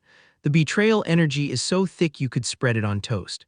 Someone sees the chaos as their chance to break siege and get back down, which is optimistic math given the current kill-death ratio. A spiky-haired figure with glasses shouts, "Get out of my way if you don't want to die," with the confidence of someone who has definitely calculated his own survival odds and found them acceptable. Then he screams, "Are you?" at someone who is very much in his way. An old man with a thick beard goes, "Ah, just ah," the single syllable of someone who has connected several dots and wishes he hadn't. Then a wild-haired figure shouts, "Maybe you'll recognize me with this face," which is either a dramatic unmasking or the worst party trick ever attempted under siege conditions. Another old man stares into the forest with the 1,000-yard gaze of someone who has seen the patch notes for the next update, and they are not favorable. A feral creature with glowing green eyes snarls with dental work that suggests evolution took a very specific path. Then someone roars, "Do Hio okay?" with the kind of personal vendetta energy that makes you realize this wedding had plus ones from several revenge arcs. A woman with her hair in buns speaks urgently about not having time for nonsense, which is rich coming from anyone still at this wedding. Another woman glares forward with blood on her face and the determination of someone who has already accepted she's not making the afterparty. An enraged elder bares his teeth. Then a shadowy figure mentions that piece of trash you were lugging around, and the disrespect is so casual it's almost impressive. And the final panel gives us a close underpowered of an eye glowing with pale, eerie light against scarred skin, which is the visual equivalent of "to be continued" in a font called trauma. The night air carries the weight of 1,000 unspoken conversations as our boy stands alone against a group that clearly thought they had the numbers advantage. Tang Wu's hands glow that telltale green, and you know the kind of bad day that's about to roll in for everyone not on his side. He asks if they were looking for him, and the question lands like a stone in a pond. Absolutely nobody expected the answer to be that yes, they were, and no, they shouldn't have been. One of the masked thugs looks like he just bit into a lemon made of regret, because when you come hunting for the soul-seeking poison hand, you don't get to complain about what you find. Tang Wu's voice cuts through the tension with a line that's practically his theme song at this point. The survival of those two is the most important thing to him. And that's the kind of statement that, in this manhwa, means someone's about to get absolutely eviscerated for the sake of that priority. The mountains loom behind them like the universe's most dramatic backdrop, and the lone figure in the center of the frame knows exactly what kind of fight this is going to be. The warrior with the long hair tied back is doing the hand-on shin thing, which in murim language translates to "I am reassessing my life choices at a velocity that surprises even me." Tang Wu tells them he warned them they'd meet again, and the way he says it, you can hear the years of poison master experience backing every syllable. Du Hio's eyes glow red in the shadows, which is never a good sign. When the antagonist starts channeling his inner demon, the survival rate for everyone else in the scene drops to approximately 0. The old man decides he's going to have to settle for these particular opponents, and the resigned tone in his voice is more terrifying than any threat could be. Water Shadow moves in from the flank alongside Shuiyang, and this is where the fight stops being a negotiation and starts being a murder tutorial with Tang Wu as the instructor. The poison darts fly and they bloom into golden lotus explosions on impact, which is both beautiful and a strong indicator that you should have stayed home today. Tang Wu doesn't even break stride. He's been doing this long enough that the choreography of death is second nature. He's facing them down with that same energy, hands crackling with green energy as if to say, "I'm the tutorial boss you skipped, and now you have to beat me to progress." The group of warriors in the foreground are realizing that their numerical advantage is going to be offset by the gap in quality by a margin that mathematics cannot compensate for. The old man's face twists into something between concern and fury as he repeats the line about survival being paramount. This is the moment where you understand that Tang Wu is fighting for something beyond himself. He's playing the role of the immovable object so that Dang Hua and Namgung Hai can be the unstoppable force that escapes. Shuiyang grins with that unsettling smile that suggests he's having the time of his life, which given his track record, means everyone else is about to have the worst time of theirs. Tang Wu's glowing hand reaches out like he's trying to grasp something that keeps slipping away, and the desperation in his eyes tells you this fight isn't going according to anyone's plan. The dark-haired swordsman lunges with a technique that looks like it was designed by someone who got told no one too many times as a child. It's fast, it's aggressive, and it doesn't land because Tang Wu has been dodging poison long enough to read attacks before they are thrown.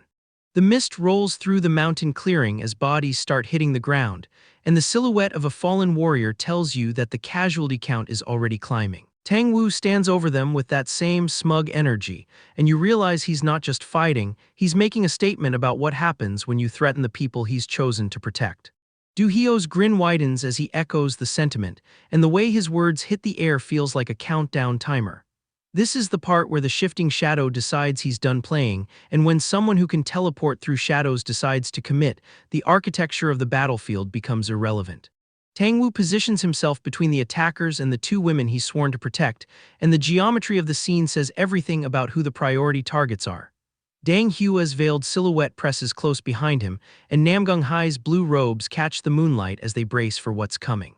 Water Shadow lets out a scream that's equal parts terror and fury, and you have to respect the commitment to vocal expression mid-combat. Du Hio squares up against Dong Bongsu, and the contrast between the perfectly symmetrical infiltrator and our boy's hollow-eyed stillness is the kind of visual storytelling that makes you wish you could screenshot this panel and set it as your wallpaper. Tang Wu warns them to fall back as the real threat closes in, and his claws are already extended like he's about to play a very aggressive game of who gets to keep their face. The old man's instincts are screaming that the enemies he's facing now are just the appetizer, and the main course is still coming through the door.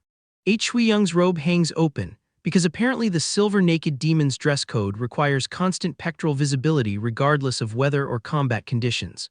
He's having the time of his life while everyone around him is having a crisis, and that gap in emotional alignment is exactly what makes him terrifying.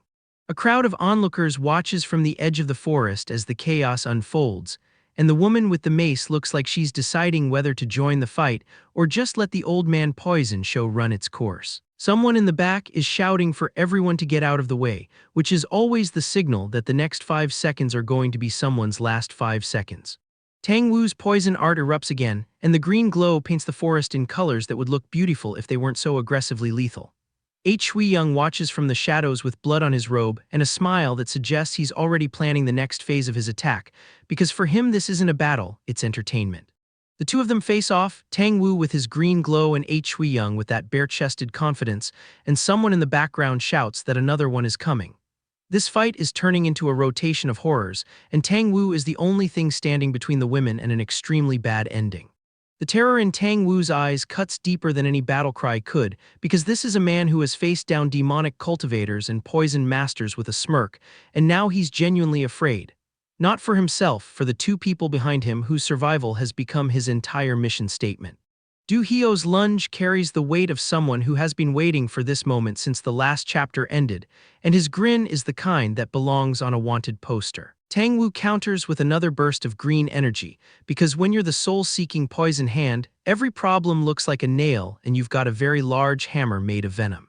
The old man's grim expression tells Du Hio that this is going to be a bad day for everyone involved, and the symmetrical-faced infiltrator seems to welcome the challenge. Shui Young spreads his arms wide and calls for a drumroll, announcing a gift with the theatricality of a game show host who's about to reveal that the prize is a very painful death. Tang Wu's hand reaches out again, the green glow flaring like he's trying to hold onto something that's slipping through his fingers. He prepares another burst of poison, and the cycle continues: attack, defend, protect, repeat, because that's what it means to be the wall between the people you love and the people who want them dead. Two elders react in terror as a shadowy figure descends, and the way their faces twist tells you that whatever's coming is not part of the plan.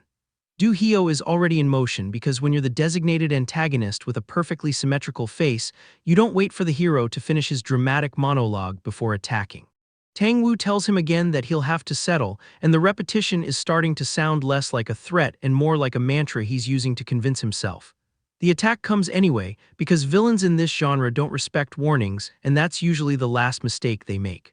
Dong Bongsu moves into frame, and the contrast between his malnourished frame and the absolute deadness in his eyes is the kind of visual that makes you remember why this manhwa is called Murim Psychopath. Tang Wu acknowledges him with a glance, and the old poison master's hands keep glowing because there's no rest for the wicked or the people defending against them. The desperation in Tang Wu's voice as he casts his spell is almost painful to watch, because this is a man who has been the strongest person in the room for decades, and now he's being forced to confront his limits. His hands glow green as he pleads for survival, and you realize that even the 10 greats can find themselves outmatched when the numbers game tilts too far. Du Hio's face contorts into that same unsettling grin as he repeats the line about settling, and the way his eyes glow suggests he's enjoying this far more than a healthy person should. Tang Wu's expression shifts from desperate to something harder as he braces for the next exchange, because the old poison master hasn't survived this long by giving up when the odds stack against him. The cloaked figure standing in the rain is shrouded in enough mystery to power a season of a detective drama, and the way their face is obscured tells you they are either going to be a major player or a red herring. Tang Wu's hands keep glowing as the rain falls, and the green light reflecting off the wet ground looks like a warning sign written in a language only poison masters can read.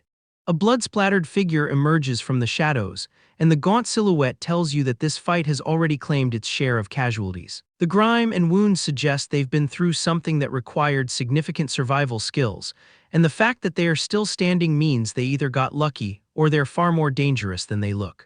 Tang Wu repeats the survival line again, and at this point you could set a clock to the rhythm of his desperation. The old man is running on fumes and willpower, and the green glow of his hands is starting to look less like an attack and more like a signal flare calling for a rescue that might not come. He tells them he'll have to settle, and the resignation in his voice suggests this isn't the opponent he wanted, it's the opponent he's got. The confrontation continues in the dark forest, and the way Tang Wu stands his ground despite the exhaustion tells you everything about why he's one of the 10 greats. The green glow intensifies as the old man channels more power, and you can practically hear the cooldown timer ticking in the background. Shui-young watches with that disgusted expression that says he's assessing whether the old poison master is worth the effort or if he should just wait for the stamina bar to hit 0. Shui-young's scream of disbelief cuts through the battlefield noise as he realizes that despite everything they've thrown at the Namgung clan, the old man is still standing. His words trail off into shock because the math isn't adding up. They crush the clan, but the wall that is Tang Wu refuses to crumble. The poison art fires again, and the green energy paints the night sky in toxic hues that would make a chemical engineer proud. Tang Wu's face is a mask of grim determination as he unleashes another volley, because when you're the only thing standing between the people you love and an army of demonic cultivators, you don't get to take a break. Tang Wu's hands flare green as he positions himself between the assassins and the 2 women behind him, declaring that their survival is the only thing that matters. The old poison master has been running on fumes and stubbornness for chapters now, and the glow in his palms is starting to look less like an attack and more like a promise he's trying very hard to keep. He tells them it leaves a bad taste in his mouth, having to settle for these opponents instead of the ones he actually wanted. But the math of this battlefield is ruthless. The enemies he'd rather face are the ones who'd have to get through him first, and that's exactly why he's the one standing here. A dark figure lunges through the shadows with a sword, the kind of silhouette that doesn't telegraph intent because there is none, just pure predatory momentum. Du Hio watches with that perfectly symmetrical smile because when you've infiltrated the Namgung clan by wearing someone else's face, watching the chaos unfold is half the entertainment. Tang Wu's hand stays extended, the green glow pulsing as he repeats the mantra about survival with the repetition of a man trying to convince himself. He knows the numbers aren't in his favor, 3-on-1 against 2 of the heavenly demon castle's shadows plus whatever Du Hio has been hiding under that groom's smile. The poison art fires again, and the green energy paints the night in colors that would look beautiful if they weren't carrying enough venom to drop an ox. Tang Wu isn't fighting to win anymore, he's fighting to buy time, and the difference between those 2 goals is everything. Dong Bong-soo appears in the frame with the kind of visual impact that makes you remember why this series has Psychopath in the title, his malnourished frame and hollow eyes creating a contrast that's almost comical against the superhuman fighters around him. Tang Wu acknowledges him with a glance, because even in the middle of a poison-fueled standoff, the old man knows exactly who the real wild card is. Tang Wu's grin turns sinister as he repeats the line about settling, and you can feel the shift in his energy. He's done playing defense. Young hangs back in the shadows with his chest exposed, because apparently the Silver Naked Demon's dress code doesn't include tactical considerations when there's a show to watch. The woman with the mace watches from the forest edge, and her posture says she's deciding whether to join the rotation or let the old man poison show run its course. Tang Wu's next blast of poison art turns the clearing into a toxic gallery, and the green glow reflects off every surface like a warning sign in a language only alchemists can read. He's cornered in a rocky gorge with nowhere to maneuver, and the way he plants his feet says he's aware of how bad the positioning is. Someone in the background screams for everyone to get out of the way, which is always the signal that the next 5 seconds are going to be someone's last 5 seconds. The enraged elder screams that they should attack the soul-hunting poisonous palm, and the desperation in his voice cuts through the battlefield noise. The fear isn't for himself, it's for what happens to the people behind him if he falls, and that kind of terror changes the geometry of a fight. Tang Wu holds up his glowing hand and repeats the survival line again, and at this point you could set a clock to the rhythm of his desperation. The repetition is starting to sound less like a declaration and more like a prayer, the kind you keep saying because stopping means admitting you've run out of options. The poison art fires again, and the green glow illuminates a battlefield that's starting to look less like a fight and more like a game of attrition. Tang Wu's face is a mask of grim determination as he unleashes another volley, because when you're the only thing standing between the people you love and an army of demonic cultivators, you don't get to take a break.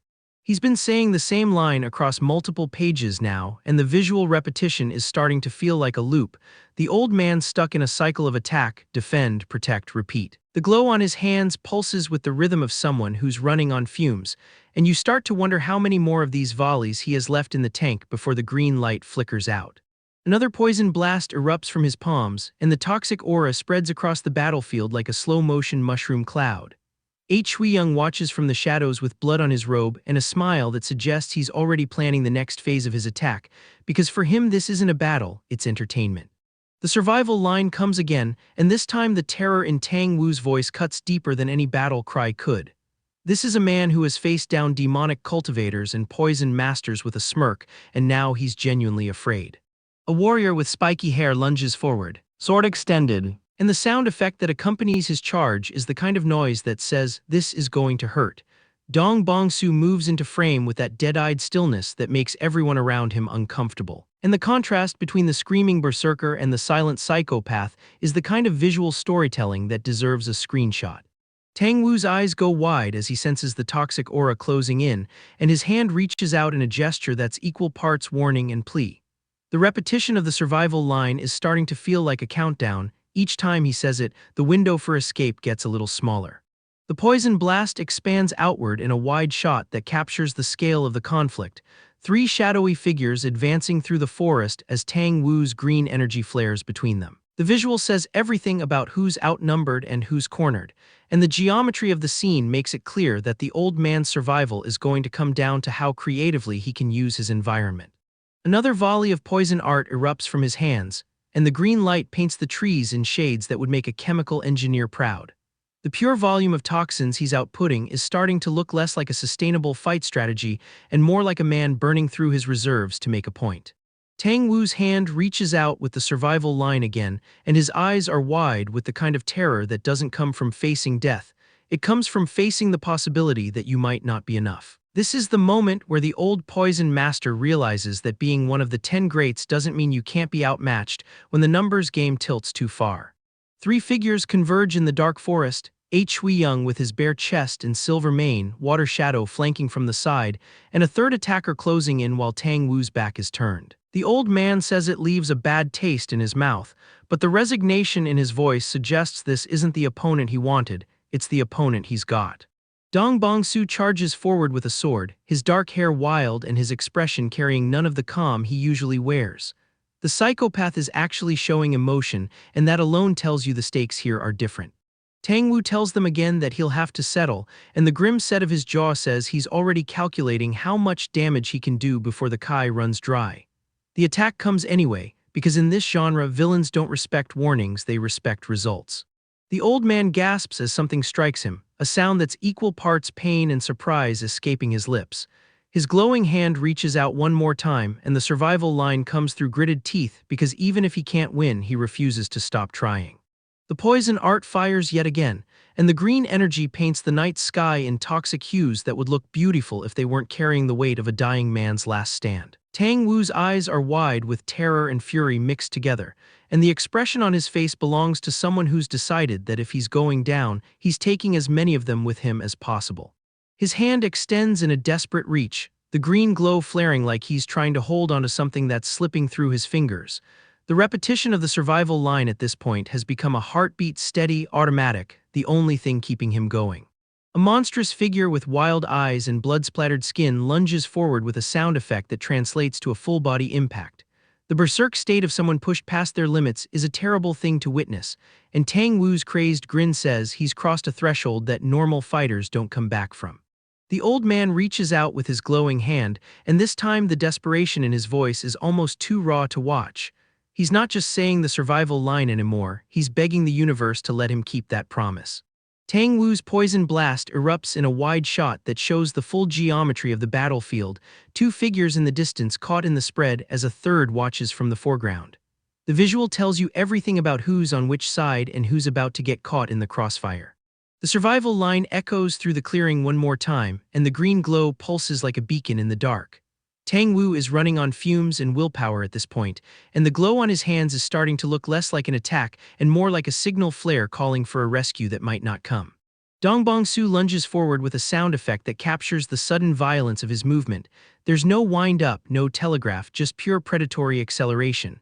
The old man's warning about survival hangs in the air as the psychopath closes distance, and for a brief moment the battlefield goes quiet. Tang Wu's desperate plea continues as his green glowing hand reaches out toward the two women he's sworn to protect. The terror in his eyes is the kind that comes from knowing you've given everything and it still might not be enough. The first panel shows Tang Wu with his hands glowing green, and if you've been paying attention to the battle's rhythm, you know this is the old man's opening gambit, the poison art that's become his signature. He unleashes it against an unseen opponent, and the expression on his face says he's already 3 moves ahead, calculating where the next attack needs to land. This is the soul-seeking poison hand at work, and the clearing knows it's about to get a lot more toxic. Tang Wu reaches out with his glowing hand, and the terror in his eyes is the kind that only comes from knowing you've given everything and it still might not be enough. His signature line about the survival of 2 people cuts through the chaos not as a threat, but as a prayer he's been saying over and over, hoping the universe is listening this time. The desperation in his voice is raw enough to make you forget he's one of the 10 greats, because right now he's just an old man trying to keep his promises. The repeated plea comes again as Tang Wu's green energy flares across the panels like a heartbeat, steady, automatic, the only thing keeping him going. Each time he says the survival line, you can see the window for escape narrowing, the cost of each second counting down in the glow of his poison art. The repetition isn't weakness. It's a man convincing himself that as long as he's still saying the words, he hasn't lost yet. The golden energy that erupts from Tang Wu's hands in the next panel is different from the green poison. This is the dragon and phoenix golden needles at work, blooming like fireworks in the dark. He fires another volley, and the pure volume of toxins he's outputting starts to look less like a sustainable fight strategy and more like a man burning through his reserves to make a point. The wide shot captures the scale of it all, and the geometry of the scene makes it clear that the old man's survival is going to come down to how creatively he can use his environment. Du Hyo steps into frame crackling with golden lightning, and the symmetry of his face is the kind of uncanny valley that makes your instincts scream wrong before your conscious mind catches up. This is the shifting shadow, the heavenly demon cult infiltrator who's been playing the perfect son-in-law while planning the destruction of the Namgung clan. The way he channels that golden energy through his hands says he's not here for a fair fight, he's here to execute a plan that's been years in the making. Tang Wu's hand reaches out again, and the terror in his eyes is the kind that doesn't come from facing death, it comes from facing the possibility that you might not be enough. The green glow pulses as he repeats the survival line, and this time you can see the cracks in his composure, the exhaustion that's been building across this entire battle. He's been saying the same words for pages now, and the visual repetition is starting to feel like a loop, the old man stuck in a cycle of attack, defend, protect, repeat. Dongbong Su appears in a monstrous transformation, his eyes glowing white and his mouth open in a roar that would make lesser cultivators drop their swords. The yellow lightning erupting from his hands is raw and uncontrolled. This isn't the calm, calculating psychopath we've been watching. This is something that's been pushed past its limits. The panel captures him mid-eruption, and the contrast between his usual dead-eyed stillness and this berserk state is the kind of visual that reminds you there's a predator underneath the quiet exterior. Tang Wu fires another volley of poison art, the green glow painting the battlefield in toxic hues as he pivots to face a new angle of attack. The old man's hands are moving on instinct now, the techniques flowing without conscious thought because thinking would mean slowing down, and slowing down means losing. His expression shifts between determination and desperation across the panels, and the rapid cuts between his attacks and his reaction shots tell you more about the state of this fight than any dialogue could. The scene cuts to a new confrontation as Tang Wu faces off against an opponent, his poison hands ready and his expression carrying the full weight of someone who's been fighting for too long. The voice of an enemy elder cuts through the battlefield noise, screaming Tang Wu's name with the energy of a man who's realizing the fight isn't going how he expected. The old poison master acknowledges the shout with nothing more than a grin set to his jaw, because when you're one of the 10 greats, you learn that the loudest opponents are usually the ones who are scared. Du Hyo lunges forward with his blade crackling with golden lightning, and the expression on his face is the cold satisfaction of someone who's been waiting for this moment. He tells Tang Wu it's a pity but he'll have to settle for the old man, and the casual dismissal in his voice is the kind of arrogance that only comes from being absolutely sure of your victory. The energy clash between them lights up the frame as Tang Wu meets the attack head-on, refusing to give ground even when he knows the math isn't in his favor. Tang Wu's poison art explodes outward in a wide shot that captures the full geometry of the battle, with Du Hyo's golden lightning and the old man's green energy creating a war of colors across the clearing. The elder screams that he's dragging someone to hell with him, and the desperation in his voice is the sound of a fighter who's decided that if he's going down, he's taking as many of them as possible. Dong Bongsu stands in the frame with his own declaration of defiance, and for a brief moment, the two of them are united in the same purpose: survive no matter the cost. Shui-young enters the frame with his exposed chest and silver mane, parrying Tang Wu's poison darts with a sword that crackles with yellow energy.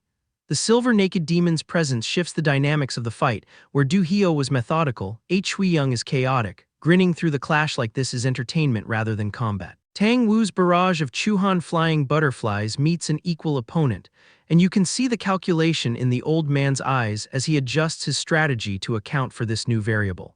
A savage figure with glowing purple eyes launches forward in the next panel, and the almost glowing quality of his gaze suggests something demonic at work. The monstrous shadowy creature that follows unleashes a blast of purple energy that tears through the environment, and the visual language is unmistakable.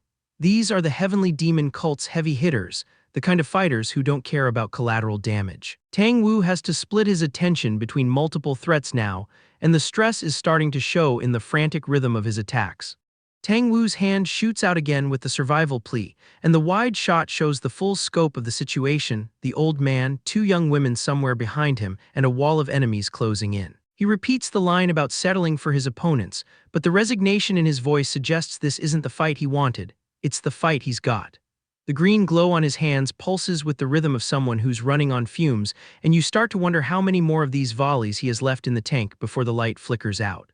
The golden lotus explosions bloom across the battlefield as Tang Wu alternates between poison art and his dragon and phoenix golden needles, creating a rhythm of attack and defense that's keeping the enemies at bay. The old man's hands glow green as he charges another volley, the poison swirling around him like a living thing that responds to his will. Du Hyo and Shui-young advance from opposite angles, and the wide shot captures the three of them in a combat triangle that's about to collapse into a brawl. The rapid cuts intensify as the full party of attackers converges. A dark-haired warrior lunges with a blade, Du Hyo channels his golden lightning, and the elemental clash between Tang Wu's green poison and the golden energy of his opponents fills the panels. The chaos is controlled chaos, each fighter knowing exactly where they need to be and what they need to do. Tang Wu plants his feet and fires another volley, because when you're the only thing standing between the people you love and an army of demonic cultivators, you don't get to take a break. Tang Wu faces off against a younger opponent in a white robe, and the dynamic between them is the classic contrast between experience and youth, the old poison master who's been doing this for decades against the eager cultivator who thinks he's ready. The old man's expression says he's not impressed, and the line about settling for his opponent carries the weight of someone who's seen enough fights to know that energy alone doesn't win battles. The green glow on his hands pulses as he prepares to show this young warrior a lesson about the gap between theory and experience. The wide shot of the desolate landscape shows Du Hyo and Shui-young advancing on Tang Wu as Water Shadow moves into position, the three forming a killing formation that's designed to trap the old poison master. Tang Wu raises his hand in a wait gesture, and the exhaustion in his voice cuts through the tension. He's not surrendering, he's buying time, recalibrating his approach as the odds stack against him. The desperate plea comes again, but this time there's a shift in his tone, something that sounds like a man making peace with his situation rather than fighting it. A monstrous shadowy figure with glowing white eyes emerges from the darkness, blood splattered across its arm, and the panel is a sudden reminder that this battlefield isn't just about the named fighters. There are things in the shadows that don't follow the rules of normal combat. The creature's blank white gaze and hulking form suggest something demonic, something that's been unleashed from whatever dark corner of the heavenly demon cult's arsenal. Tang Wu factors it into his calculations with a grim set to his jaw, because the old man knows that in a fight like this, every new variable is potentially the one that breaks the equation. Tang Wu's hand glows green as he repeats the survival line, and the close-up on his face reveals the cracks in his composure, the eyes that are starting to lose focus, the jaw that's clenched against the pain of pushing his body past its limits. This is the moment where the old man realizes that being one of the 10 greats doesn't mean you can't be outmatched when the numbers game tilts too far. He says it leaves a bad taste in his mouth, but the resignation in his voice suggests this isn't the opponent he wanted, it's the opponent he's got. Water Shadow enters the combat proper, the only female among the three shadows, moving into position alongside Du Hyo and Shui-young as they close in on Tang Wu. The trio of assassins creates a triangular formation that cuts off every angle of escape, and the visual symmetry of their positioning says they've done this before. Tang Wu's poison art flares as he tries to break the formation, but each attack is met with a counter from one of the three, the coordination between them suggesting months of training for this exact scenario.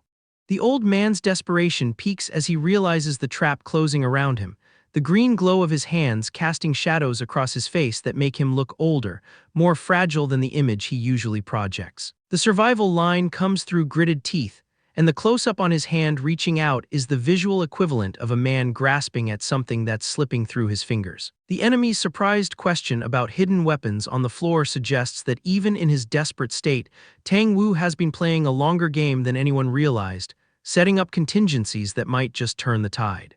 The repeated attacks blur together as Tang Wu fires another volley of poison darts, each one finding its mark or being deflected by the coordinated defense of the three shadows. The golden lotus explosions bloom in the background, as the old man's dragon and phoenix golden needles create a minefield of delayed reaction traps that keep his enemies honest. The rapid panel cuts capture the rhythm of the fight, attack, counter, reposition, repeat, and the exhaustion in Tang Wu's movements is becoming more visible with each passing second. The energy explosion panels show the sheer scale of the bombardment Tang